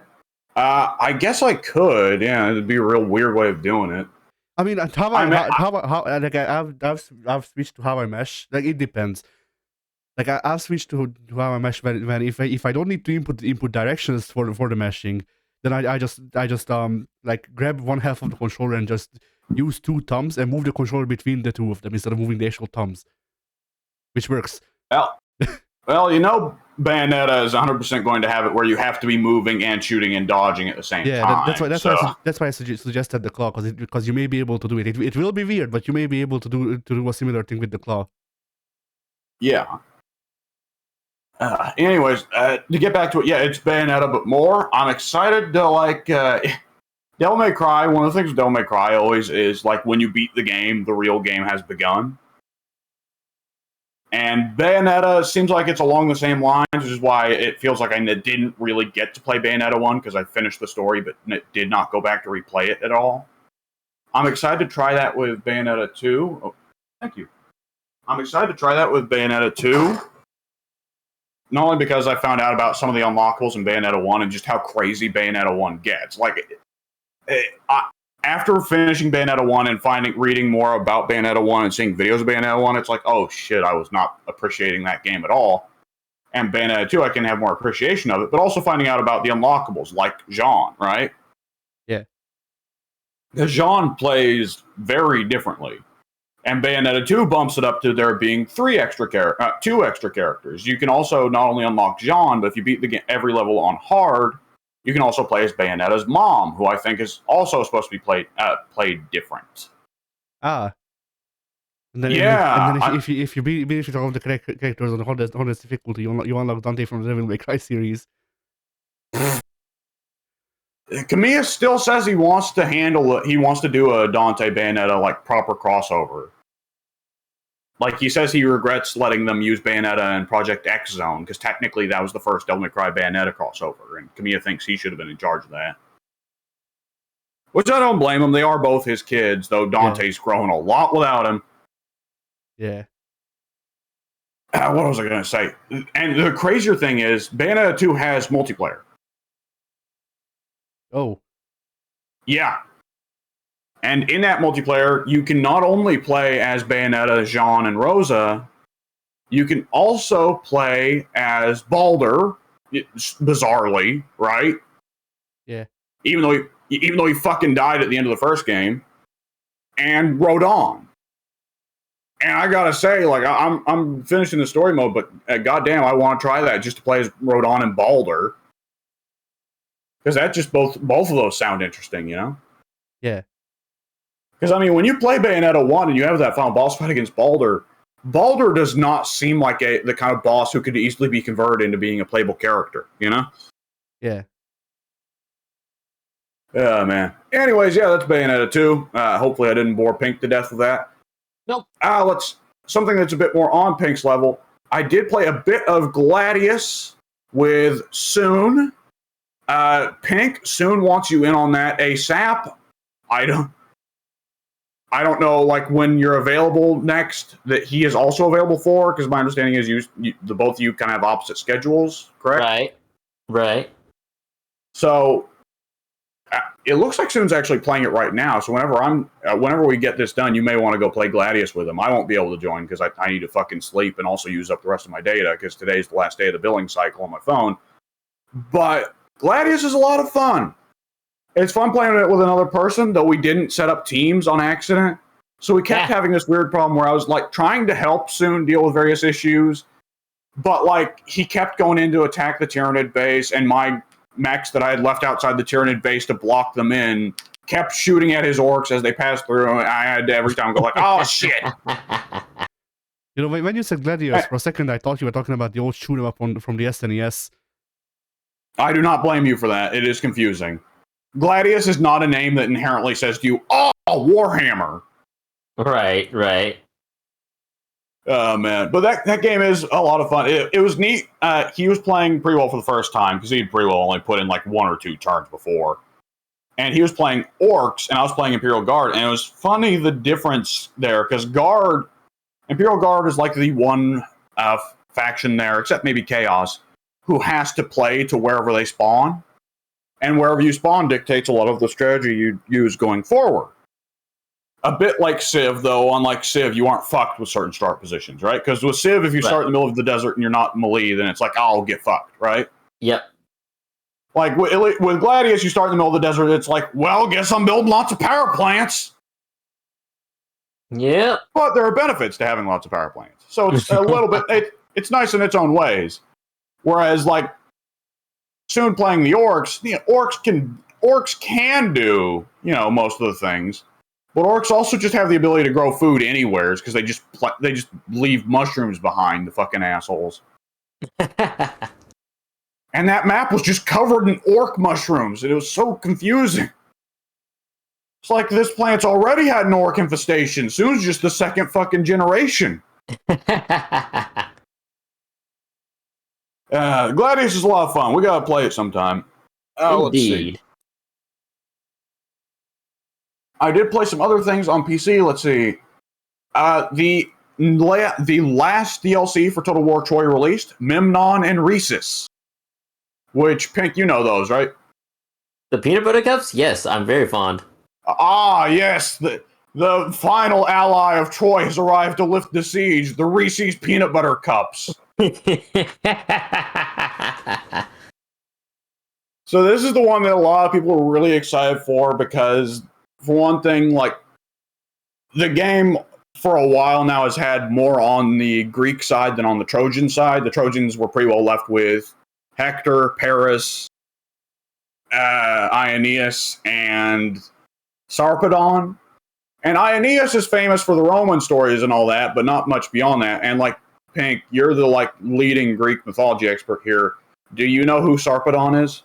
I don't have a clue. When you said Sarpedon, I was lost. Yeah. I have heard that name before. I don't know the actual stories around the person, but I have heard the name. He's just some old fart who's supposed to be another one of Zeus's bastard sons. But he's not he's not nearly as strong as Hercules. He's pretty well just a regular old dude. It's confusing. He's Benjamin Button. Yeah, so this DLC, for one thing, makes the Trojan side a little more balanced, and the important thing is that Rhesus is king of the Thracians and Memnon is king of the Ethiopians, so the two of them are both from very, very different cultures from the Greeks and the Trojans. And it's very cool. I've only put in about 30 or 40 turns with Memnon's campaign. I have not tried Rhesus yet. This is the first time I have actually really put any time into a Troy campaign. I'm saying I'm really enjoying it. Memnon has a really fun time because he is doing things differently. Memnon's whole thing... Pink, you remember Memnon from the Iliad, right? Yeah. He's the king of Ethiopia. He's the only one who actually gave Achilles any trouble in the books. Hector's kind of a bitch in the books, right? Yeah. Memnon was the one who actually gave Achilles the big badass fight in front of the gates of Troy, right? Yeah. So yeah, Memnon's got that going on where he's like a bad motherfucker, but also king of Ethiopia, which at this point was a client state of Egypt. So they have a whole mechanic where, for one thing, Memnon's not there to do any conquest. He's there to actually be an ally to the Trojans because he's their cousins, right? Hector and Paris' cousins, or Priam's cousin, I don't remember. And so he does not have the ability to occupy settlements at all. He is a roaming army by themselves that generate resources by raising settlements and making deals with your allies. So that's already kind of interesting and different. Now, there are hordes like that in Warhammer, but they've kind of sucked for a good while. In Troy, they are awesome because even though you aren't making consistent money because you don't own any cities, and thus you always have to keep on the move, it doesn't feel as annoying as it does in Warhammer because there's a system where every city on the map has a designated big reward that it'll give where it's like, This city, if you raise it to the ground, will give you like 30,000 wood. And it's like, well, fuck. And it starts to become a whole thing of like picking your city. Huh? I said, and that city? Carthage? Yeah. No, it's gonna, yeah, you gain 30,000 wood, but you lose 30,000 salt. So it becomes not only a thing of like going for like whatever targets you happen to think are going to be weak and easy to take, but also like, ooh, this city right here, it might be a bit more of a fight, but that's a lot of money. Ooh. And some other cities, it's like, well, that city's easy pickings, but all it does is give me some favor with Artemis, and I don't really give a shit about Artemis, right? Right. So that's really cool. But the really neat thing about Memnon is that through researching his technology tree, he can unlock various client states of Egypt that he can then send some of his money back to the pharaoh, and the pharaoh sends out some levies from that region. So Memnon is running around in Greece and Western Anatolia, but he's got an army that's a combination of Egyptians, like Late Kingdom Egyptians, Ethiopians, Canaanites, and the Susans, who were apparently in Iraq at that time. Mm-hmm. And it's all like that's a really cool way. Like, I understand that Troy didn't make all the money in the world. Warhammer's fans deliberately assassinated it as hard as they could. But like, this is a really cool way to have at least like some love for the people who wanted a Bronze Age Middle East total war, right? Yeah. And it's neat that it's like a little historical glimpse, because it's supposed to be like set about 1000 BC, because that is when we estimate if the Trojan War was real, it probably took place around 1000 BC, right? Right. So when you're recruiting from, you know, the Levant, you aren't recruiting Hebrews, you're recruiting Canaanites, because the Hebrews hadn't arrived in the Levant yet. Indeed. So that's all really cool. I like that. It's a fun little historical thing, but you can still turn on mythology mode. And if you turn on mythology mode, Memnon's army starts with a whole fucking pack of like 45 sirens. And the excuse is he sailed over from Egypt and just happened to pick up the sirens on the way over. Nice. I like it. Hey, ladies, we're going to raise Greece. Want to ride along? Hell yeah. Like the first thing I did after raising like 3 or 4, like after burning the entire island of Rhodes to the ground, I then found an army of Greek ghosts, which I beat into submission and convinced to join me. So that game's fucking awesome. I want to spend more time with it. Oh, man. All right, and let's see. I believe the only other thing I played on PC, I did put a lot of time in Dead by Daylight playing Killer. I don't want to talk about it too much because I've already talked about it like a shit ton with Mike. But man, it is fun going back and playing Killer, because I've been playing Survivor so much with Mike and with you guys. Mm-hmm. But man, like the rank reset and the MMR are both kind of going a bit weird. And there are just some times where it's like I get a 4K and then the next match, it's just like, God damn it, Bill, you're on final hook and I've caught you on this generator 5 times in a row. Like there were just so many times this Killer in DBD that it's like, you guys know there are other fucking generators on the map, right? They're stubborn. Like, yeah, Pink, how many times you had like an experience like that? Several. And I've had several times where the gen's like not even got much progress on it. Like maybe, if I'm being generous, probably about 25% of the way done. But they're still very adamant that no, this is a gen that needs to be done, and I'm willing to sacrifice everything. I'm willing to sacrifice the entire team in order to get this gen done. And it never works out for them, because if they're stubborn about it, you can very, very easily counter it. So I'm not sure what the thought process there was. Yeah, as long as you keep kicking the generator, it goes down faster than they're able to get it up. Yeah.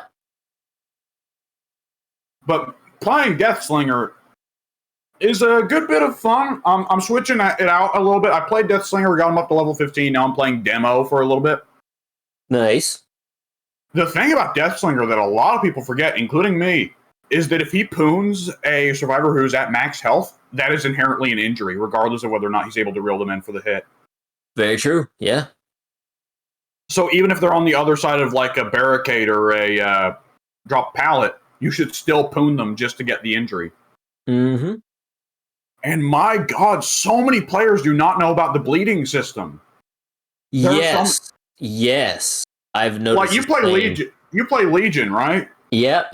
That's So you know exactly what what I I'm was talking thinking about. There was a time I was telling Mike about a match I had. I was like, yeah, I was playing Legion. I got a deep wound status effect on somebody.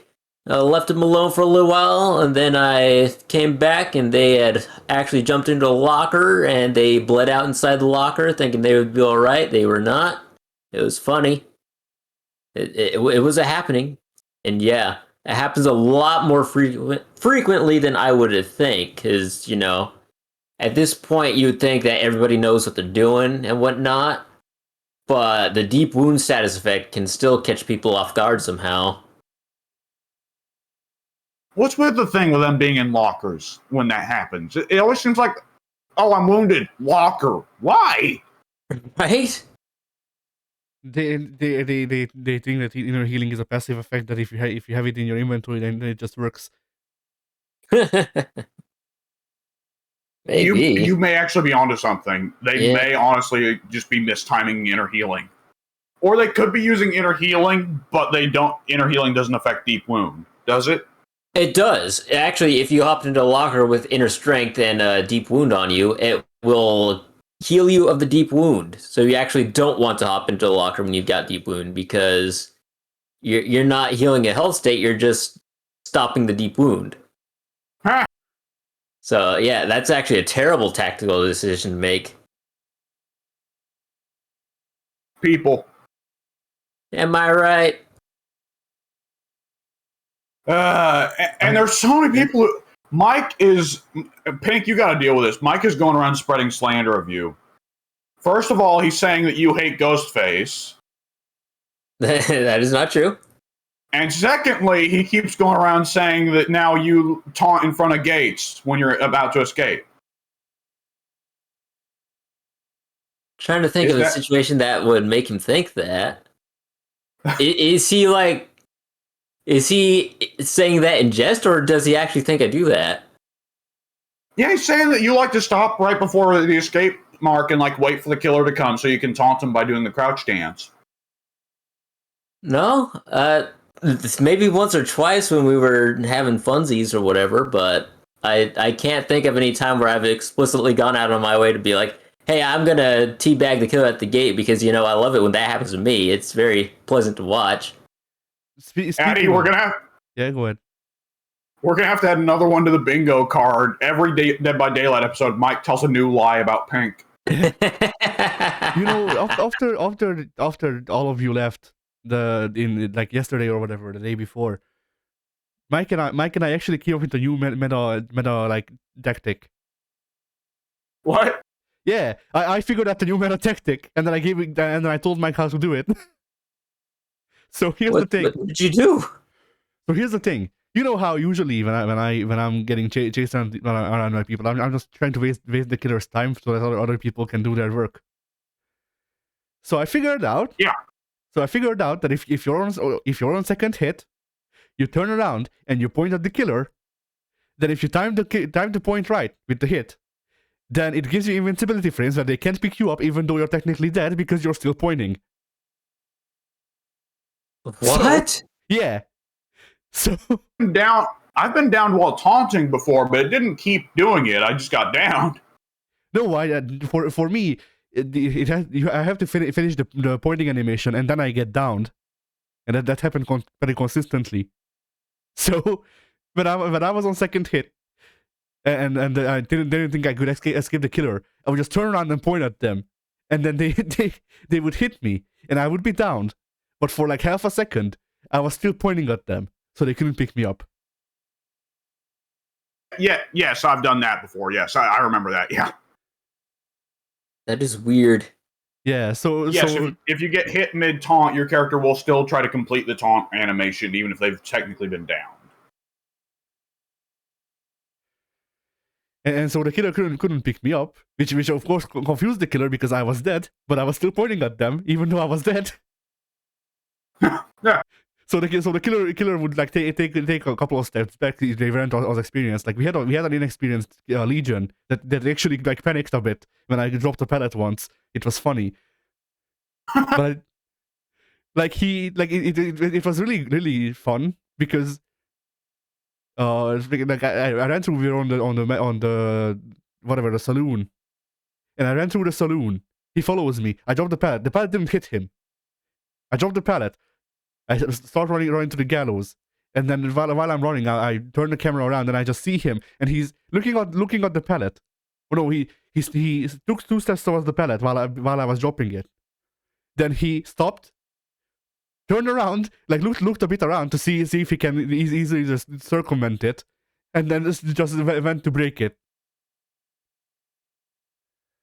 It was great. Yeah, that's the trouble in being new to a map is like, shit, is there a way around this, or is this just a fuck me palette? And I did the point, like, no, I didn't do the pointing thing with that because they were good enough that I got down, like, I got killed pretty easily because I like in a similar way that Pink always spawns on the totems. I always spawn in the killer's neck, like directly on it. So we played a couple of matches with Mike. I forget how many, but like I feel like there were like maybe 2 matches where I wasn't the first person to find the killer. That was cool. But yeah, what you're telling me is you need to take Adam's Pebble perk. Nah, I don't need the discretion. I am the distraction. Why would you not take the pebble? Because I would need to pay for it, and I'm not fucking paying for that shit. Isn't Adam free? No. No, he's not. He's free on the Switch. Never mind. Pebble is worth any amount of money. This is true. But yeah, and then the greatest thing was that Mike was trying to get someone off of the hook. I think they died in the end, but he was trying to get someone off of the hook, and he would like, it was really funny because the person is dying. They're like seconds away from bleeding out, and Mike is standing there next to the hook with Legion, just the 2 of them looking at each other, and so I just yelled to Mike to point at him. And he does, and that's how he got the invincible unhook. What the fuck? I'm confused. But like for a good actual like second maybe, Legion and Mike were just standing there looking at each other while this person bled out in the background. There were great parts. After a while, we also just kind of stopped talking to each other and we just kept talking in Metal Gear instead. Because it was like 6 a.m. Yeah, I just passingly checked Discord on my phone and I saw you guys were still on there like at 5 in the morning. I was like, what the fuck? Yeah, we stopped. Excuse me. We stopped when it was 10 a.m. my time and 3 a.m. Mike's, apparently. I think that's what he said. And if we would have went for 2 more hours, then if we would have had it live on recording, my PS, we would have had a pretty funny incident live on recording where my PS Plus runs out on recording. Because I checked before the recording, my PS Plus ran out literally 2 hours after we stopped. Wow. Yeah. Oh man. Or not before, after. What did I say? Whatever. So yeah, W. You were talking about playing killer. Yeah. I didn't have much else to say. Demogorgon is fun. Yeah. You can get some good map coverage, and you have to realize the lunge is not so much really a thing he should do much at all. Like Demo is really just a map coverage killer. Yeah, he's very good at the final stage of the game when you're down to 3 gens. If you can get a good 3 gen situation. Oh, I know that one. Yeah, he's very good at having a small territory of coverage there. Yeah. The portals are not just for teleporting; they are for the killer instinct when you activate your what is it, Dark Sense or whatever? Channeling the other side, the underside, Yeah. or something like that. Yeah, something like that. So yeah, if you get a great 3-gen end game situation, just plop a portal down on each generator, hold down your channeling the dark other side, whatever it is, and if any survivor goes on top of that gen, the portal will alert you to their presence, and then you just go smack on them. It's Two questions. yeah.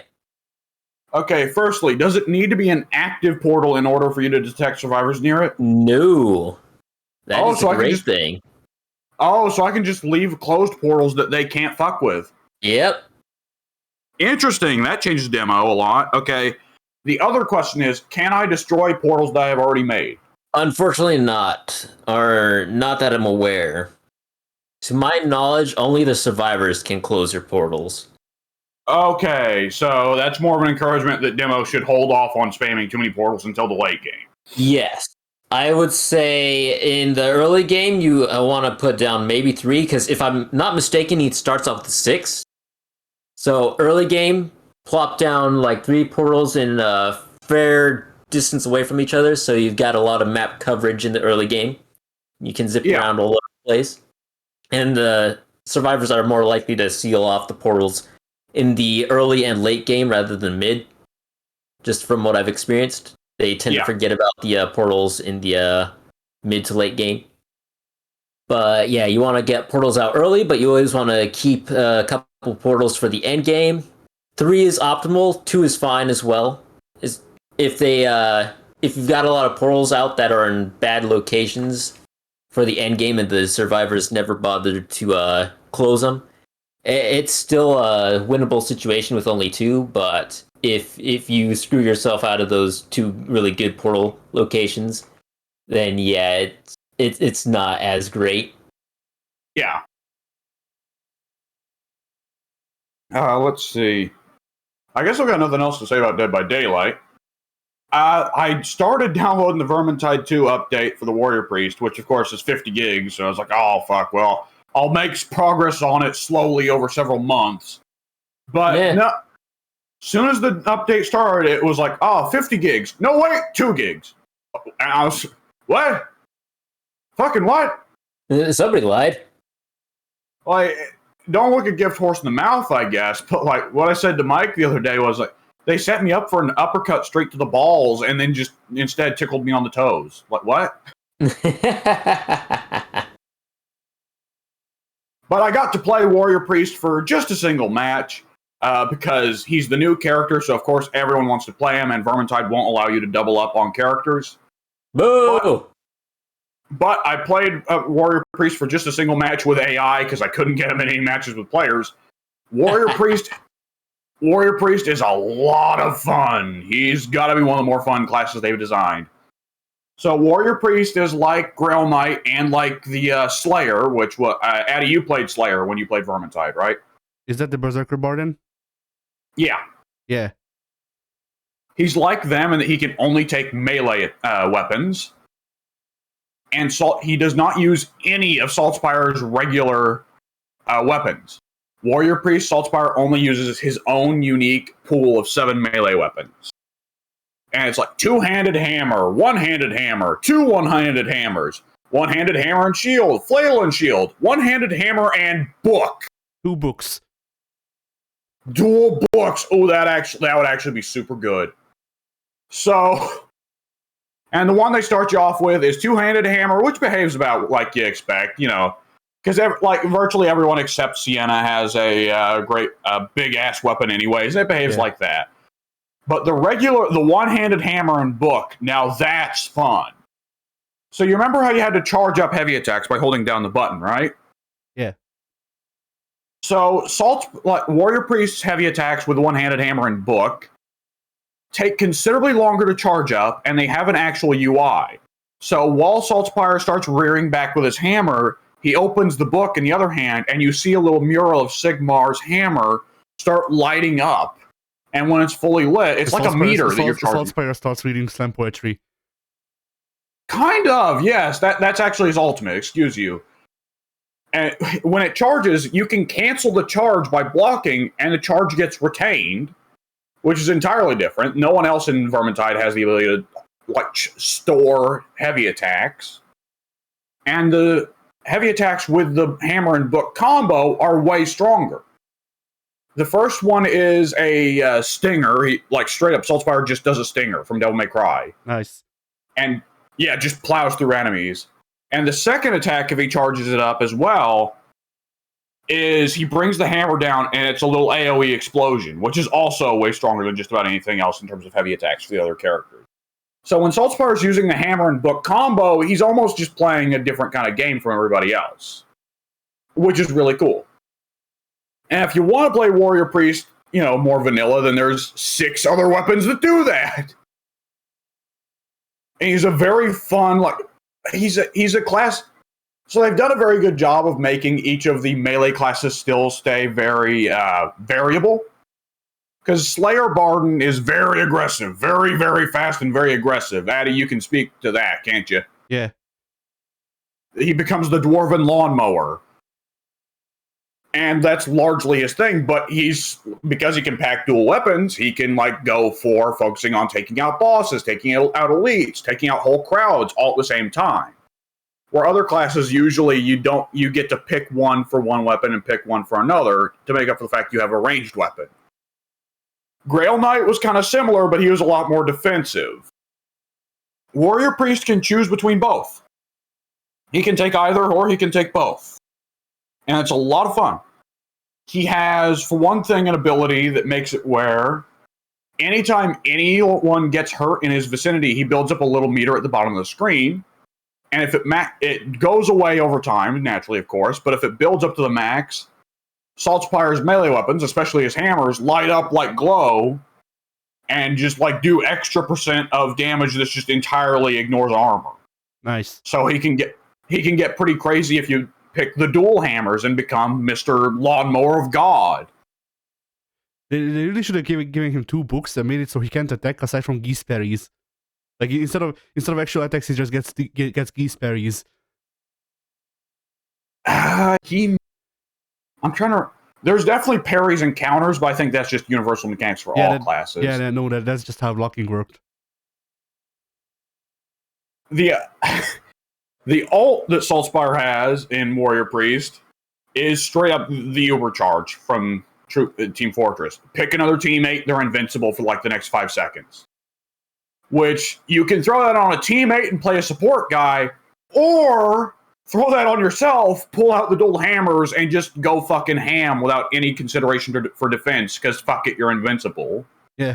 Which is that's really cool. And his 2 unique passives that he has, one is just weird. He has 100% curse resistance. When I first saw that, I was like, curse resistance? What the fuck's that mean? So you guys remember in Vermintide, there were 2 types of book that you could pick up that would, if you got to the end of the level while still carrying them, his health doesn't go down. Yes. Warrior Priest has a unique thing where he does not lose health from carrying books. So Warrior Priest, you actually are, as Warrior Priest, really benefiting if you triple wield books. The more book Warrior Priest acquires, the stronger he is. Oh, wait, he's quad wielding books. Because he's got the one book he can equip with a hammer. He's got a second book that he pulls out to ubercharge someone. And then you pick up the 2 extra books for more points. Yeah. Jesus Christ. Incredible. So that's... Yeah. Yeah, it's... Hang on, I gotta find a picture for it. There's a... This is going to be a weird image search. Let's see if it brings up what I'm looking for. Yes, here we are. All right. Yeah, Saltspire just becomes this guy.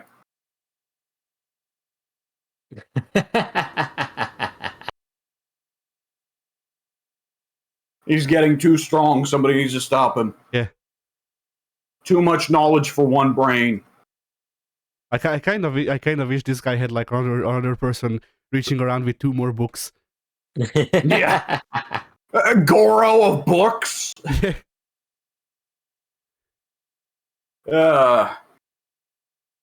So that's all really. And so, okay, right. The last Warrior Priest passive is he just automatically takes 20% less damage, just flatly, outright, which is already pretty nice.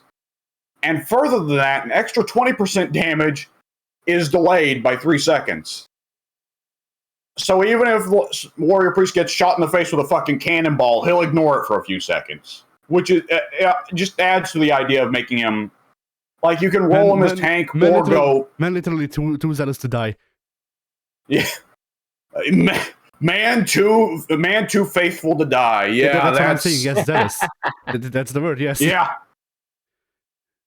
Oh man.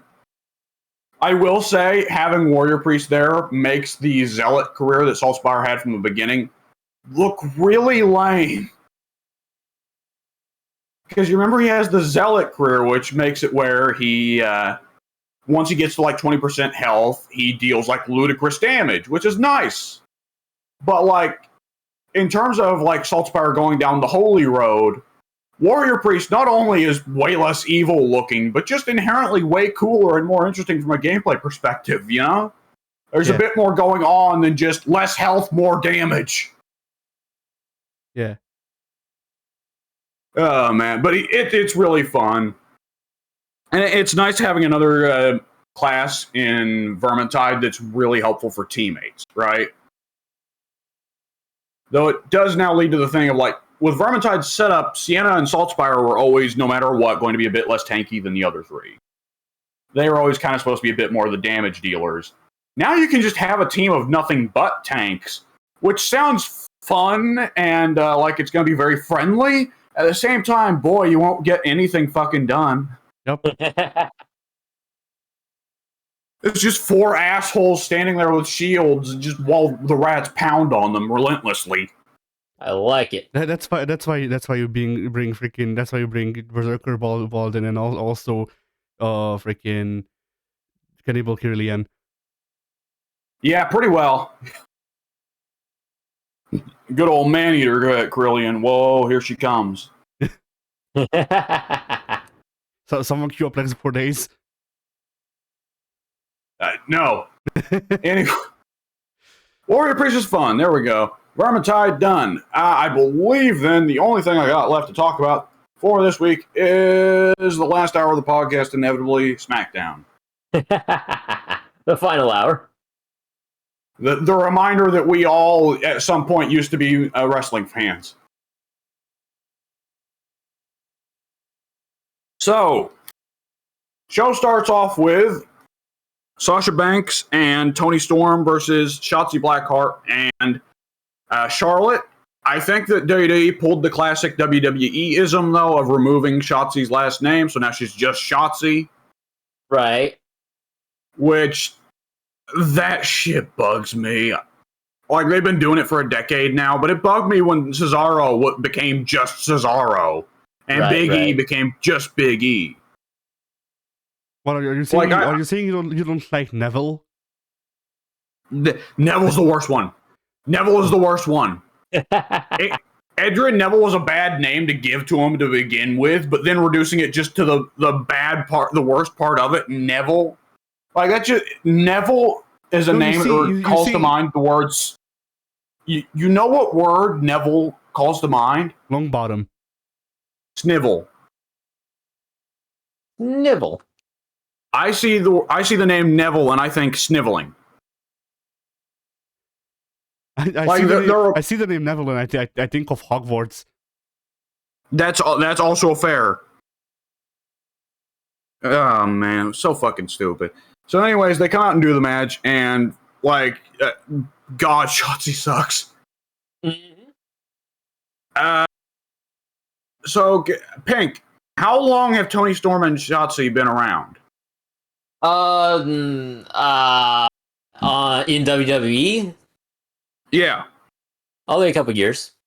I think Tony's been here since 2018. Or no, she's been around since she wasn't actually hired though, so never mind. 2019 probably for Tony. 2018, 2019, something like that. She looks pretty green. She doesn't look like insultingly bad in the ring like Shotzi does, where like Shotzi can't keep up with her opponent's spots. Tony can take a move just fine, and she's got a good German suplex, which she uses a lot because she probably recognizes it's the one move she does really well. But she does not throw good hits. And let me tell you, putting those two in the ring next to Charlotte and Sasha is a mistake because Charlotte and Sasha fucking love to potato each other, and it's night and fucking day. Mm-hmm. Like at one point, like Sasha was standing on the ring side because she was tagged out, and Charlotte just goes up and big boots her, and just about fucking knocks Sasha's head clean off her shoulders. Meanwhile, Tony is like trying to look like she's throwing elbows at Shotzi's boobs, but clearly stopping just short. Yep. Also, I get legacy wrestlers use legacy moves. Charlotte should not have chosen the knife edge chop as one of the moves she takes from her dad. Absolutely not. Because among men, it's chopping them on the pec. But when Charlotte chops another woman on the boob, it just looks kind of goofy. Yes, it looks goofy. It doesn't produce the same sound effect, and you know, if she's chopping like Shotzi in there, she's liable to blow a tit up. Yeah, that's what I was about to say. Charlotte couldn't take that many moves from her dad because freaking the blading is not as allowed. Right, Rick had 3 moves: the chop, the figure 4, and the bleed. I mean, hey, guys, you're leaving out the flare flip and the flare flop. Oh no, my bad, fam. I don't remember the flare flip, but I don't think Charlotte would want to do a flare flop. You remember every match? It's like safe. Every match, Rick would get Irish whipped to the corner and he'd flip over the top turnbuckle. Oh yeah, like Sean.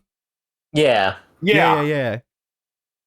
Oh, here's another Flair move: going to the top rope and missing. Every fucking match. Miz did that a lot years back. Yeah, because Flair taught him. Game. Yeah, I was about to say the same thing. Nothing good happens in a Miz match if either person goes to the top rope. No. Like that's either which way it's bad because either Miz is going to miss. It's a recipe for disaster. Or Miz won't fucking catch the guy. Yeah. Like everybody loves Miz, but the one thing you hear consistently in shoots: do not dive on the Miz because he will not catch your ass. Miz is in another continent when you're diving on top of him. No, and it looks so. You've been saying his name wrong all along. It's the Miz. The Miz. The Miz.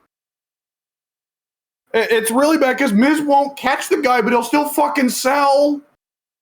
How many times were there where like they'd have the other guy do a suicide dive onto Miz, and the guy just misses Miz entirely, face plants under the concrete. Then Miz falls over anyways. The wind got him there. Yeah, he threw off his balance, the inner ear. Miz just does the most obvious flare flop. Yeah. It's just like how many wrestlers are there that are like Miz? Miz does the rock sell of the stunner. No matter what the move was. Yeah. So, how many wrestlers are there that are like Miz that way, where it's like, this guy is fucking phenomenal at pretty much everything, except for this one thing that he sucks ass at. Oh, man. Because, like, I have trouble thinking of any other wrestlers who are so great in so many ways, and then just one thing they're just god-awful at. Yeah. Like, some people would say Brett on the mic, but I think that's overdoing it. Like, I think we have to keep it specifically to the in-ring performances, though, because there were plenty of great wrestlers who were absolute poop on the mic. Yeah, that's true, because then you'd be like, all right, Dean Malenko, Lance Storm. Yeah, all the WCW cruiserweights, all the Canadians, all the... hey, Jericho!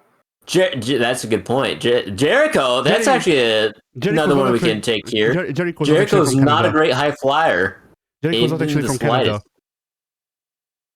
That's his secret. From Winnipeg, you idiot. No, that's what he says. That's what he wants you to think. He's actually from Texas. Texas. It's all a lie. Oh man. It's all a work, I tell you. Well, Big.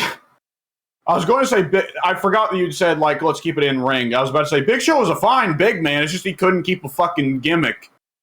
The Great Khali was great at wrestling brooms. See, No, he Big wasn't. Show was a good big man. He wasn't a great big man because he sold moves. So he was actually just a mediocre big man. That's true. Like, how many... Like, is Kane really the only... Like, Kane and I guess formerly Taker, though Taker got... Age hit Taker bad. Are Taker and Kane really the only big men who have just, like, actually been, like, quote-unquote good wrestlers who put on good matches? I wouldn't put Undertaker in that category, but yeah, Kane absolutely. I mean, I mean Taker in his prime. Not Taker in the last 10 or 20 years. Yeah. The only time I liked Undertaker was when he was a biker. Yeah, American Badass Taker is the best Taker. Even still, I never really enjoyed his matches all that much. But yeah, he was a great big man. I mean, I liked some of Taker's matches before he started doing the suicide dive in every match. Because the thing is, I actually really like the spot of the Undertaker doing the suicide dive because he's not supposed to be doing suicide dives, but he shouldn't be doing them every fucking match. Like, we get it, Taker, you can do a suicide dive. But well, he's only having one match a year. I mean, true, but still. It was it was a great spot to have a couple of times. Like, it should have been like the Tiger Driver or whatever. I forget. No, the Tiger Burning Driver. Hammer? Yeah, the Burning Hammer. The Tiger Driver was a mess up every time it happened. Hey! The Tiger Driver was awesome, depending on who did it. But yeah, the Burning Hammer. Like, it should have been a thing where, like, if Taker is really close to losing, and like, if he like it should have been used as a storytelling thing where, like, if Taker literally has nothing else to do, he just decides to become a high flyer even though he's not supposed to be. Like, that would have been great to me. Like Taker is like, okay, so I can beat this person with my normal power, so I'm just gonna reach even further beyond, and he just starts doing fucking like freaking. I don't even know what he could do. Like, he does the coast to coast. No. Now, but genuinely, like, the suicide dive should have been like a last resort move for Taker that he uses, like, I don't know, once every 10 years. So well, when you only wrestle every 10 years. So what I'm saying is Taker should have only used the suicide dive twice, pretty much. Probably yes. I mean, well, you were using the example earlier. Kabashi only used the Burning Hammer 5 times. Yeah. Anyways, let's see. So yeah, there was that starting match. The funny thing is, my family was not watching the match at all. They were just passing around pictures of Charlotte pre and post plastic surgery. That's mean. It is, but like, it's on, like, I gotta admit, when you see Charlotte now, it is honestly the only thing you can see. You know? Yep.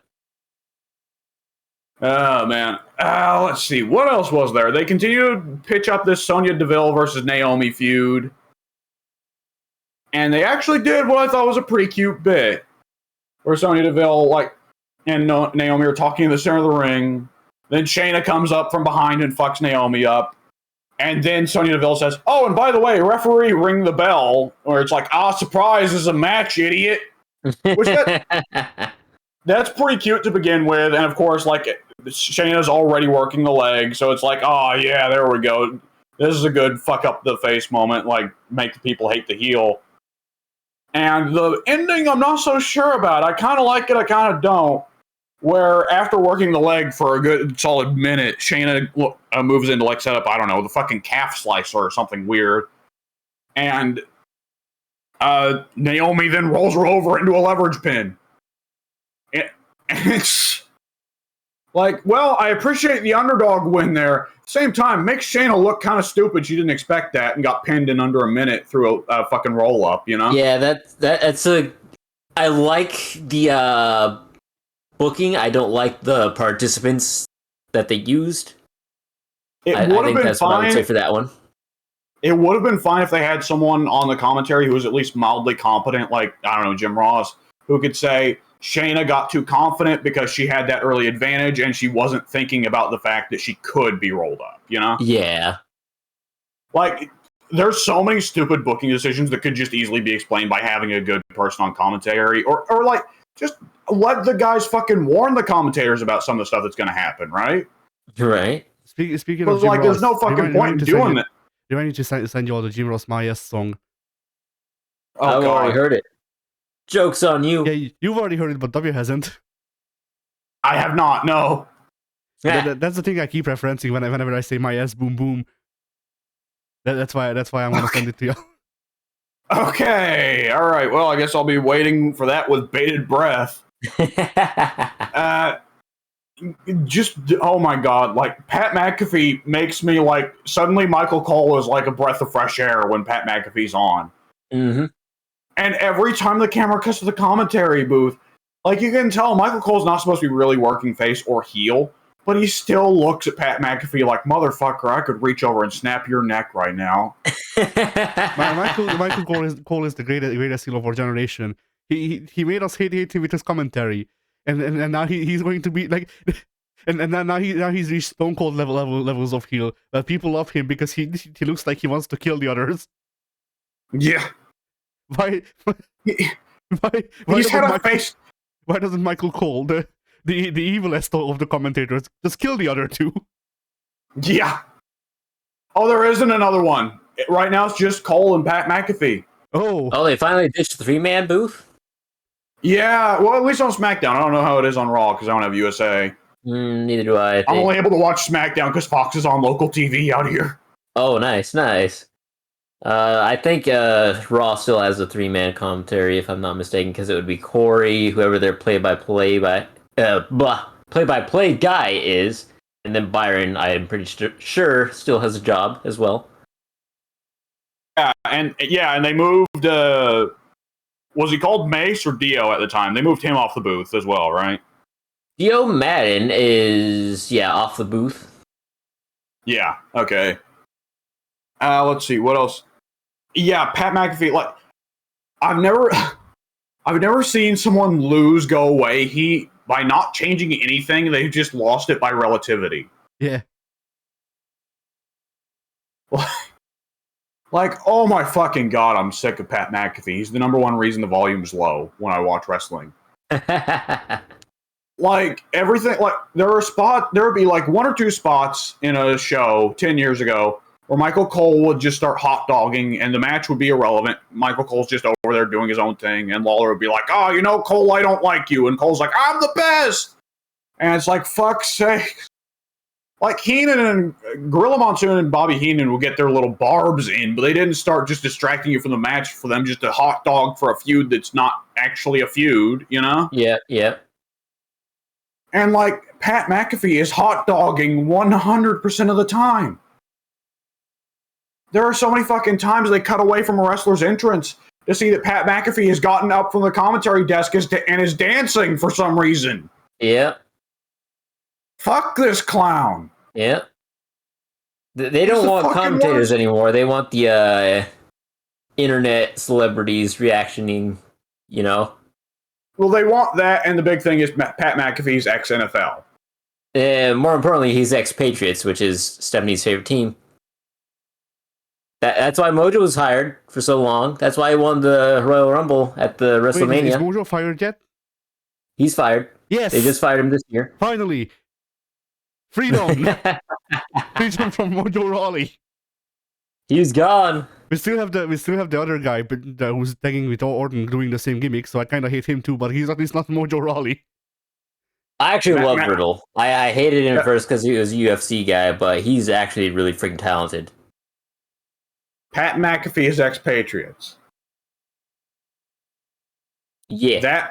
That explains so much, not only about his presence here, not only about the kind of person he is, but also about why my parents despised him without them even hearing his commentary, just from first seeing him. Because remember, I come from Indiana. Yep. Oh boy. Okay. Now it's all starting to make sense now. It's all starting to make sense now. Millhouse. Yeah. Is it, No, though? it's not. not. Is it though? It ain't coming up Millhouse. It's coming out. It's coming up. Oh shit! Who's the one that's always doing the stupid ha ha laugh? Nelson. It's all coming up Nelson.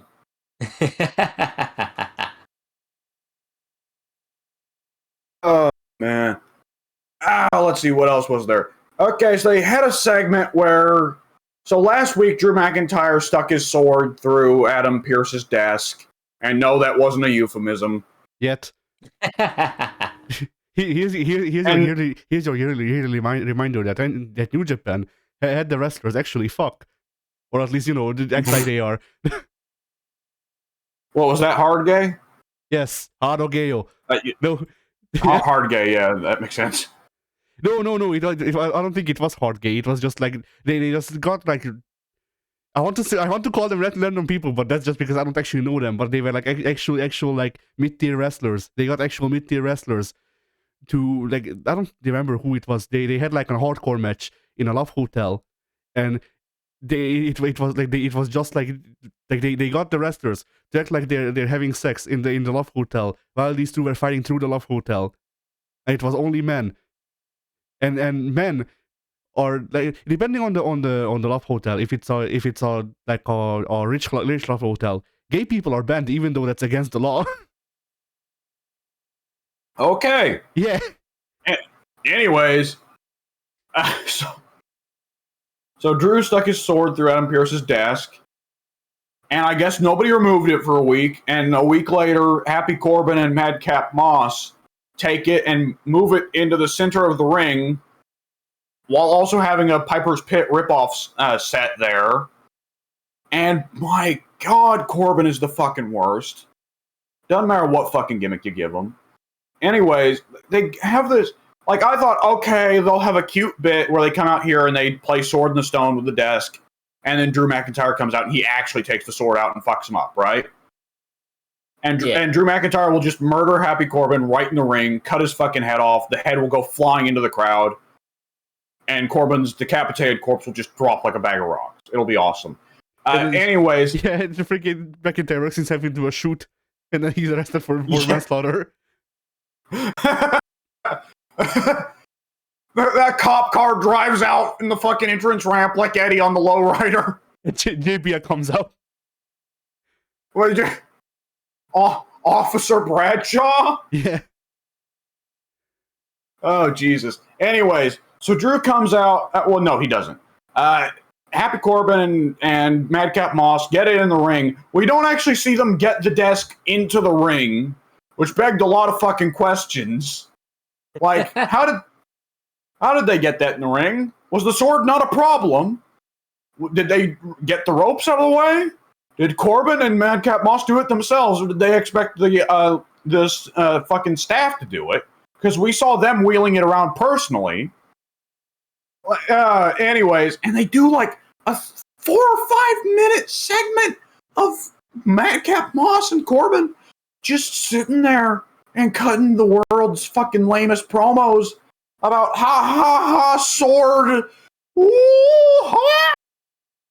That's like fucking kill me. I'm imagining they were literally just saying that in unison, and that was the skit. Pretty well. It's two guys like Madcap Moss has a good physique, and he may just be working a shitty gimmick, but like Corbin can't do anything fucking right. Yeah. And it's like, it was so bad, and it's like, oh fuck this, I want Drew McIntyre to take that fucking sword out and cut my head off. He'll come out of the TV. He'll come out of the TV like Sadako. Yeah. He has the hair for it. Yeah, he does.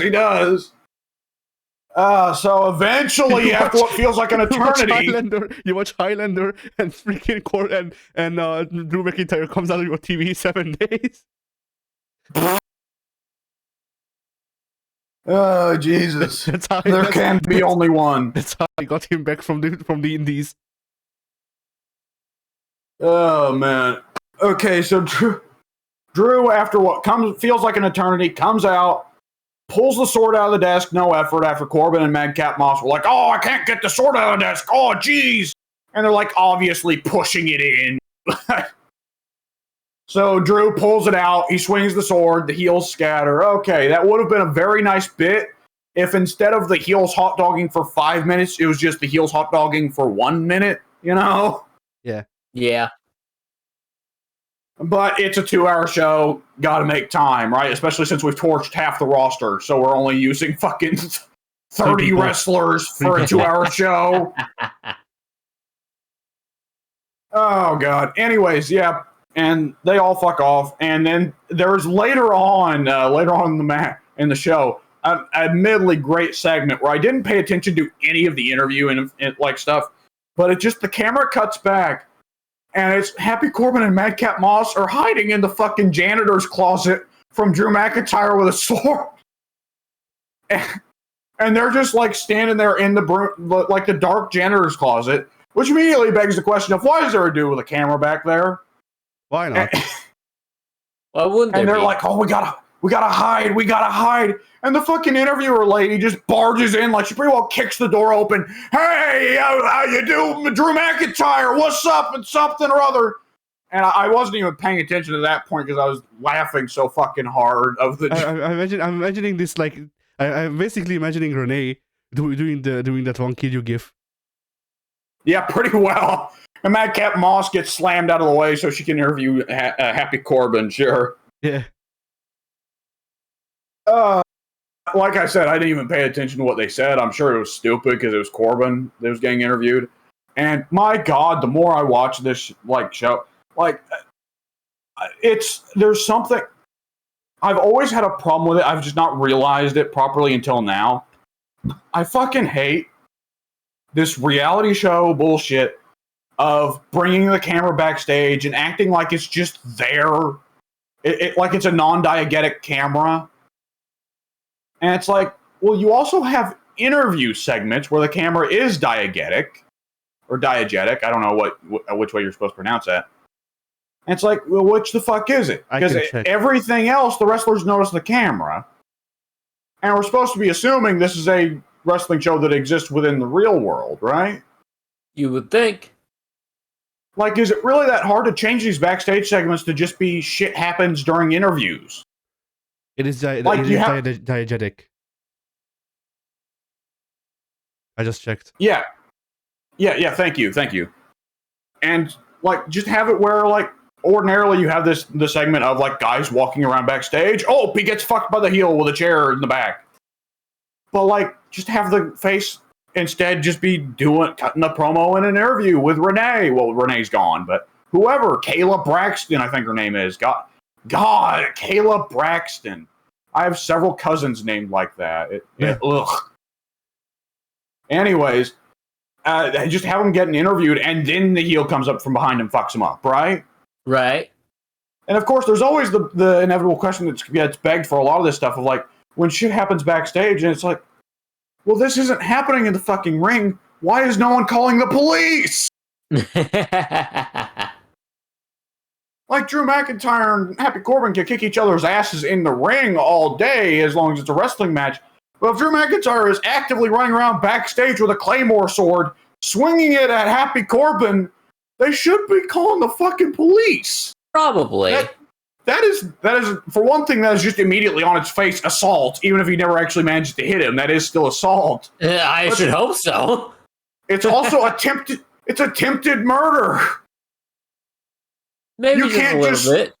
You can't just swing with a Claymore sword to knock someone out. Like, it don't fucking work that way. No, you see, it's like I'm forgetting the character's name, the guy from Berserk. It's his sword. Yeah, Guts. It's Guts' sword. It's not a sword. It's just a big lump of metal. No, you know what it is? It's a cheap fucking replica. I mean, yeah, but they want to pretend it's Guts' sword. Oh God! So, which I mean, like, okay, let's imagine this isn't a cheap replica prop sword that they just pulled out. If this was a real Scottish Claymore, didn't people get cut in fucking half with those in real life? I don't know. Like, I know the majority of swords that big were just ceremonial, but for like the real life times where Claymore swords were used, weren't they like fucking brutal? I would hope so. If you're making a blade that big that doesn't cut straight through people, you've done something wrong. Yeah. I mean, on the other hand, you can also just make a sword that's even bigger, and then just do it off of dull damage. Like it doesn't cut things. It's just such a big mess that people die anyway. You just that is people Guts' with a sword. Yeah, that I know. That's what I'm referencing. Yes. Which makes it crazy that Guts still cuts people in half with it. Because, like, how the fuck do you... That's like if you just swung a table at someone so hard it cut them in half. Like, what?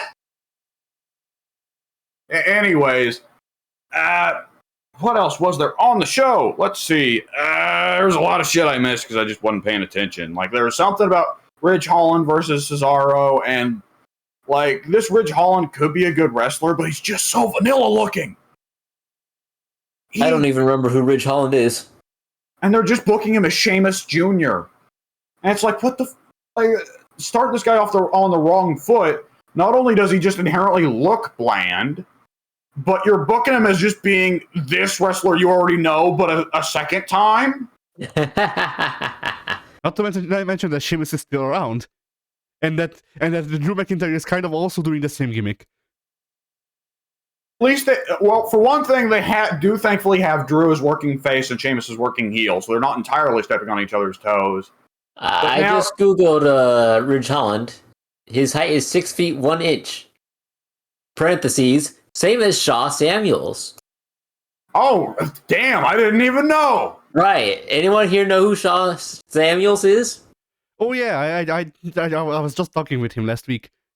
I have no clue who this guy is. Me neither.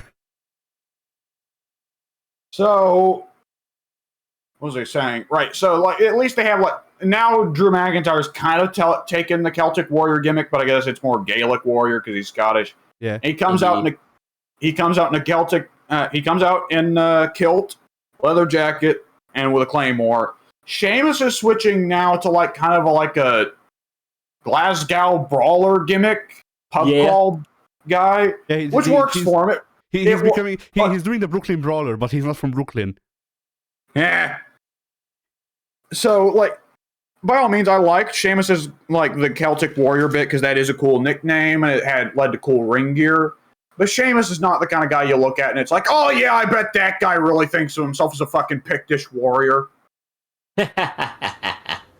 Whereas you give Sheamus a pub crawler gimmick, you 100% believe that, because Sheamus does seem like the kind of guy who'd get drunk and tell a lot of stories and probably get in a fight, right?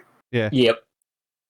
So that works. So, like, Sheamus isn't fully Celtic Warrior anymore. They've taken him in a different direction so he isn't stepping on Drew's toes, which I like. Because, I mean, I adore Sheamus. Sheamus is too old now to be running at world titles. Like, they have to recognize he needs to start slowing down. So giving him a different gimmick Giving him a different gimmick that allows him to work less in the ring and more on the mic is good, because Sheamus was always one of the better guys on the mic for modern day. Yeah. And, like, I have to always clarify for modern day because working promos nowadays is very different from working promos 20 years ago. Yep. There's probably all kinds of guys like Roman and Sheamus who probably wouldn't have been able to cut promos 20 years ago when it was all improv, but they're just the guys who do the best work with the scripts now, right? Yep. So either which way, yeah, Sheamus, like, while Drew is still a bit younger, Drew's also got to be getting close to 40, but he's still a bit younger, so he can still keep going for world titles, and at the very least, WWE may want to just keep him in their pocket, you know? Yeah. Which, yeah, for a good long while, WWE was keeping too many people in their pocket, and I think that was part of the trouble, though thankfully, it's one of the upsides of them torching half the roster, I guess, is that with less dudes, each individual feels more meaningful and like they might actually have a shot instead of just being kept in the pocket, you know? Yeah. True. Anyways, let's see. What else was there on the show? They had so Paul Heyman, like last week, had the whole thing where he gave Brock Lesnar a raging erection and Brock got so fucking hard that he fucked the Usos, right? Yeah. Yeah. So I remember So Brock and Paul said they were getting back together. Trouble is, Paul's still with Roman, right? So they had this week to wrap up the show a pretty good segment. Which, okay, I gotta say something. The last match before the final promo was New Day versus Usos. For one thing, Again? Yeah, again. So for one thing, well, I have to give the New Day credit. They managed to make the Usos look like they aren't the definition of mediocre. Okay, am I alone in that opinion? I haven't seen the match, but they've wrestled each other hundreds of time over the past 5 years. I should hope they're able to have a decent match working together. Yeah, if they can't at this point, they all need to be fired. Yeah, I haven't seen the match, and I was sick of the New Day like 2 weeks after they debuted. So yeah, it's a real weird arrangement. And that Big E's gone. Xavier's King of the Ring, and he had a new throne made, which I thought was kind of lame because it defeated the whole thing of having Roman tear apart the old throne. Yep. And Kofi is now, he calls him Sir Kofi, which I like. I like that. But they had this bizarro backstage segment where Kofi was sitting on the throne, and all the mid-card faces were like gathered around him, and like Kofi was gyrating, and Shinsuke Nakamura was doing his whole seizing thing, while Ricochet and Rick Boogs are just kind of there, and the Vikings as well. And it's like, what the fuck? And they're all like, "Oh man, King Woods is so great." And it's like, these guys are faces, right? They're goobers now. what they need to do? What they need to do is they need to turn Kofi on Woods. And then have Kofi debut his new world partner, Evan Bourne, and their gimmick is that they smoke a lot of weed. That sounds like it was written expressly for you. Does Rob Van Dam join them as a third man at some point? No, I'm making a joke about how Bourne was fired for smoking weed. Like Bourne got fired from New Japan for smoking weed because he got jailed. That is true. The first time he got fined for smoking weed in the WWE, he was never actually fired for it. Yeah. Yeah. New Japan. I think New Japan was like, okay, you will work the one date. No, maybe they didn't even let him do that. But they just fucking threw him to the gutter because he was judged for having weed on him, and Japan doesn't like weed. No. Yeah, didn't Bull Nakano's career just pretty well entirely end because it turned out she had a certain enjoyment of nose candy? Probably, and what a shame that was in all regards. Well, Nakano for Hall of Fame, please. Well, they're barely willing to acknowledge Alundra Blaze at all, dude. She's in the Hall of Fame, though. Yeah, but they've still not forgiven her for the dumping the belt thing. They'll get over it someday, maybe.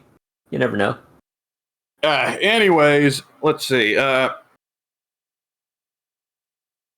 that whole thing was weird. They have the New Day beat the Usos in a very hard-fought tag team match. That means, of course, they'll be going up for contendership next week or whatever.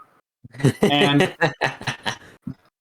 when they do that, the very next segment is Roman cutting a promo with the whole tribal arrangement, and it's like, well, the Usos are just standing right there. They just got fucked up in the last match.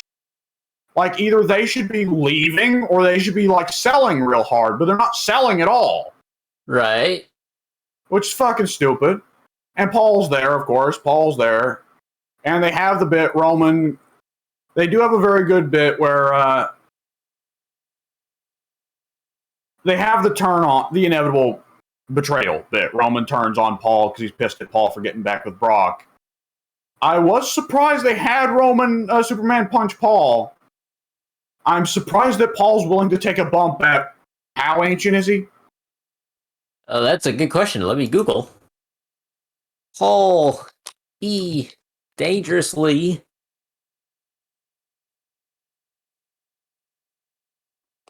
Uh, 56. Oh, wow. That's a bad-looking 56. Yep. Okay. Well, you could tell Roman knew he couldn't potato Paul that hard. So he went for like the most absurd height possible on the Superman punch. So you weren't paying attention to the fact that he pretty well didn't connect with Paul at all. And Paul just had to take a flop. And then they did something I actually really liked. A good, proper, vicious heel moment. Roman told the Usos to go out to ringside and grab him some steel chairs. And they did. I like it. And Roman was about to concerto Paul when Brock's music hit, right? Right. And now here's the thing. Here's where the Usos should have been selling that they got beat up in the last match. Because Brock, by all means, in that segment, should go out and fuck up the Usos, and then Roman spears him, right? Yeah. But having a main event face beat up the tag team heels at the same time, I don't like. But it could be justified pretty easily if it's like, oh, the Usos are still selling, getting beat up by the New Day. No, they don't sell it all. They don't do any of that. Brock just comes out, fucks him up. F5's one, F5's the other. And then F5's Roman. And then picks Roman up and F5's him again. And it's like, okay, feud, fucking, all the tension from the feud is gone. Brock just proved he can annihilate the entire trio with ease. Why would this be an interesting feud if Brock can just cream all these fuckers without any trouble? Now there's a question. Like, holy shit. There's such a thing as being booked too strong, Yep. Yeah. Especially if you're a face. Career. Yeah, especially if you're a face. Like, Brock getting booked too strong as a heel was annoying because he got wins that he shouldn't have, fucking WrestleMania versus Taker. But, like, if you're getting booked too strong as a heel, at very least that makes you a monster that can be beaten by a face for a big pop. But Brock's a fucking face. He should not be creaming every heel threat without any trouble at all, because then it's like, well, okay, why isn't Brock the fucking champion of forever yet? Like, Roman had a chair. That's the really stupid thing about it. Roman hit Brock with a chair twice. Brock no-sells it, then picks him up and F5s him. What is the internal logic here? Like, if this guy can just no-sells... The internal logic is that Vince really likes Brock, so Brock doesn't need to play by the rules. I guess so. And it bugged the shit out of me, because I've actually liked what I've been seeing out of Brock these last couple weeks, him as a face, because he can cut actually surprisingly good face promos. But then I saw that segment, and I was like, yep, that's the old Brock that I hated. There we go. Fuck. That's the Brock that I was happy to hear Goldberg beat in 30 seconds, Yep. Yeah. Fuck, I need to watch that match sometime. That's probably an easy watch. I'd say it's the best match of both of their careers. Well, at least Goldberg didn't kill anyone. Yet. My understanding is, like, Brock versus Goldberg #3 killed the whole audience. Oh, yeah. Holy shit. Whose idea was it to bring Goldberg back? Like, Goldberg is one of those wrestlers where I'm like, I want him to be on a good terms with the company, because I want him in the games as a legend. I don't want to see 50-year-old Goldberg wrestle. Yes. That describes most legends. That describes all legends, honestly. Especially like, Chris Jericho. Really? Like, I struggle to think of any retired wrestlers now where I'm like, oh, that guy could come back and have another match and it'd be killer, Yeah. Right. Like, not even fucking Shawn, Because he Shawn did come back and have another match. And yeah, it was the worst match I've ever seen. Yeah, it fucking sucked balls. I just really want the WWE to have I want the WWE to have like this event where they're just like, okay, we're gonna have like, I don't know how they could make it work in a storyline, but basically I want this to be a thing where they're like, okay, let's get the best people from both of the rosters, because there's gonna be an Avengers level threat that attacking the WWE, and they line up like 5 people to fight one person, and they have to do it on like one-on-ones, and it's fucking Terry Funk, and I want Terry Funk to just like do the shittiest, like slowest wrestling moves that he can, and I want the new wrestlers to sell it. Toe hold. Like I want the Toe new hold. what? Step over toe hold. Yes, and I just want the new wrestlers to like obviously oversell it. Like I want to make it be a thing like, oh, grandpa's trying to hurt me. I need to make him feel good. You just booked my first WWE 2K19 Universe storyline. Terry Funk comes back and annihilates the rest of the roster. Yeah. Terry Funk just Goldbergs his way through the whole roster. Yeah. Is the stupidest move in wrestling history the step over toe hold? You mean the drop toe hold? I think that's the name of it. Or spinning toe hold. No, step over toe hold. I want to look it up because I don't fucking remember. It was Dory Funk's old finish, and then after Dory retired, Terry started using it. And it's honestly, Terry just pulls on their boot, on the toe of their boot. Yeah, and they sell it like it's the most brutal submission ever. Yeah, I'm trying to see the actual name of the finish, because I'm pretty sure it's not just the step over toe hold. I think it's the spinning toe hold. It might be both. All right, dude. Where does it list the finishers? Does it not? Wikipedia doesn't anymore. You have to specifically go to the Pro Wrestling Wiki on Fandom. Okay. I like how it says retired 2017. Yeah, I don't believe that. Spinning toe hold. All right. That one, like, I'm trying to think of other stupider ones. Because the Canadian Destroyer requires an absurd amount of setup, but at least it looks like it actually fucking hurt. You know? At least the Canadian Destroyer looks like actually dangerous, because it is kind of. Like, in terms of moves, it's just like there is no way that would hurt, even if you were trying to do it legit. Like, yeah. How many much worse? Lazy Man's Hold, of course, the Lazy Man's Hold. Yeah. Overdrive. Yes, definitely the overdrive. The overdrive is absolutely a case of the guy body slams himself. Yeah. I was thinking the other day. Yeah. I was thinking the other fucking day about, like, man, it's so hype when a wrestler pulls out an old finisher and shows everyone they can still do it. Like, man, as much as many problems as Stone Cold Steve Austin had, it was always cool when Austin would pull out the $1 Million Dream, right, and remind everybody he could do it. And I was thinking, what are some other wrestlers I was really cool with?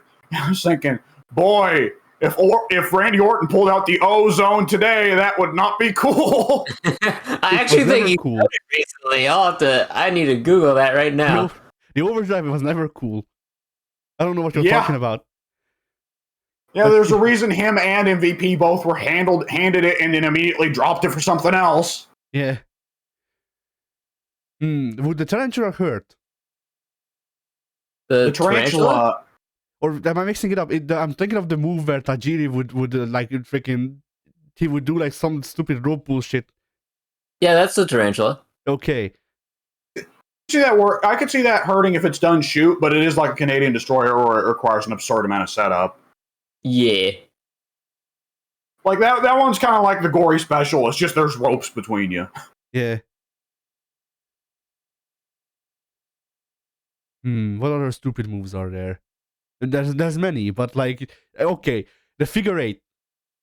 I don't think the figure 8 would hurt any more than the normal figure 4, maybe even less. Yeah, that's what I was thinking about the other day. The figure 4 wouldn't hurt that bad most of the time, anyways. Yeah.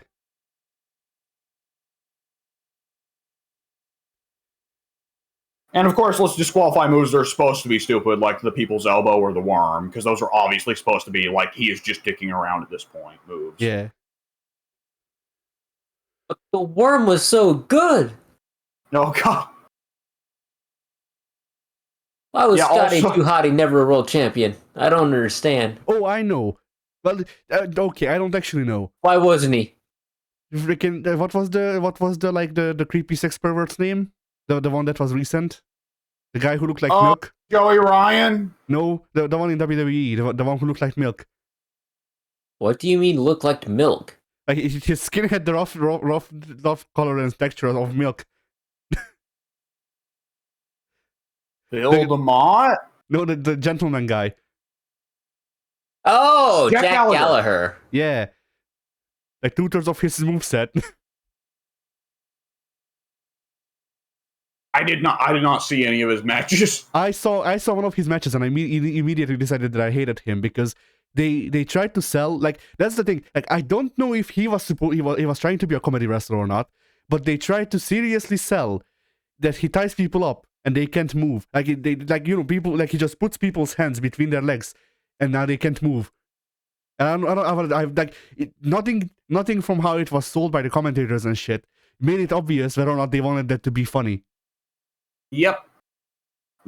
That one is always a dumb one when they tie up the guy in their own limbs and it's like, oh, I can't escape, and it's like, okay, sure, fuck it. But that was most of that guy's moveset. It was shit like that. Mm-hmm. And The only instance I can recall of, like, and then he turned out to be a sex pervert, and I was like, okay. Yeah.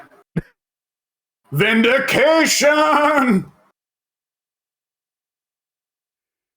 Okay, I'm just going to bring up, I don't know why you made me think of it, but my favorite bit of comedy technical wrestling ever, and I have to imagine you guys would agree with me on this one. See if I can get it to work. I don't think I can get it to work. Hang on.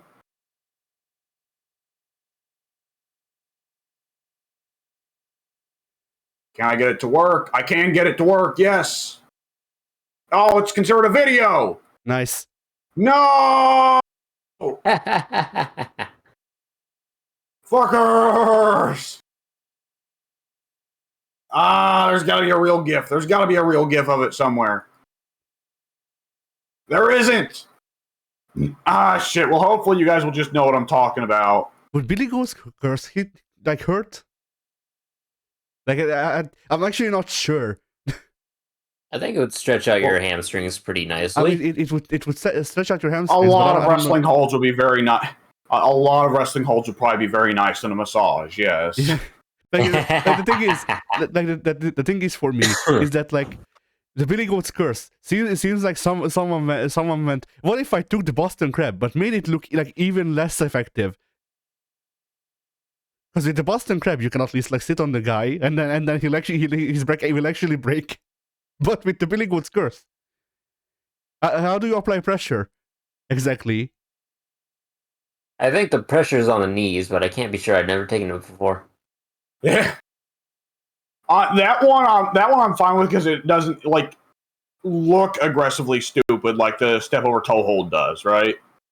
Yeah, There are a lot of moves that, like, should not actually work, but they at least look like they work, you know? Yeah. But anyways, the GIF I was trying to bring up was the bit in the old fucking match from, like, 2010 or whatever. Daniel Bryan versus Tyson Kidd. When Daniel Bryan rolled himself up into a ball and Tyson Kidd couldn't figure out what the hell to do with him. Did you ever see that bit, Addy? Oh yeah, I think so. And Tyson just starts rolling Daniel around the ring like a fucking Katamari. Like, what do I do? What do I do? The ultimate counter, ball form. It's like, have you guys ever seen, like, the ultimate counter in amateur wrestling that you can't escape? No? What is amateur wrestling? It's a guy doing a fucking headstand. Nice. Like, I'm for the thing, like, I'm imagining, like, Daniel Bryan, like, I'm imagining if that was a real fight, you know, if we're going in universe, I'm imagining Tyson Kidd and Daniel Bryan fighting, and Daniel Bryan just goes, "Fool, you don't know my experiences. I've played Metroid," and then he just turns into a ball. Yeah. And you just hear bone crunching noises. Yeah. He was supposed to. Jesus. Like, he forgot about the part where Samus is wearing a mech suit. Yeah. Shit. All right, I'm good to wrap this one up because I don't think I got anything else to talk about with wrestling. So, Addy, say bye.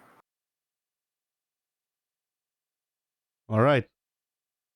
I got pizza waiting for me, man. What? Pizza. Pizza? Pasta. Without me? Put it in a box.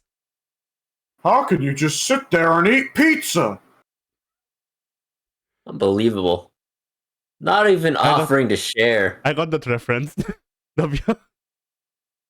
She said she was gonna be okay. Forget you. It's like the one time in the entire fucking game James has a spine. Yeah.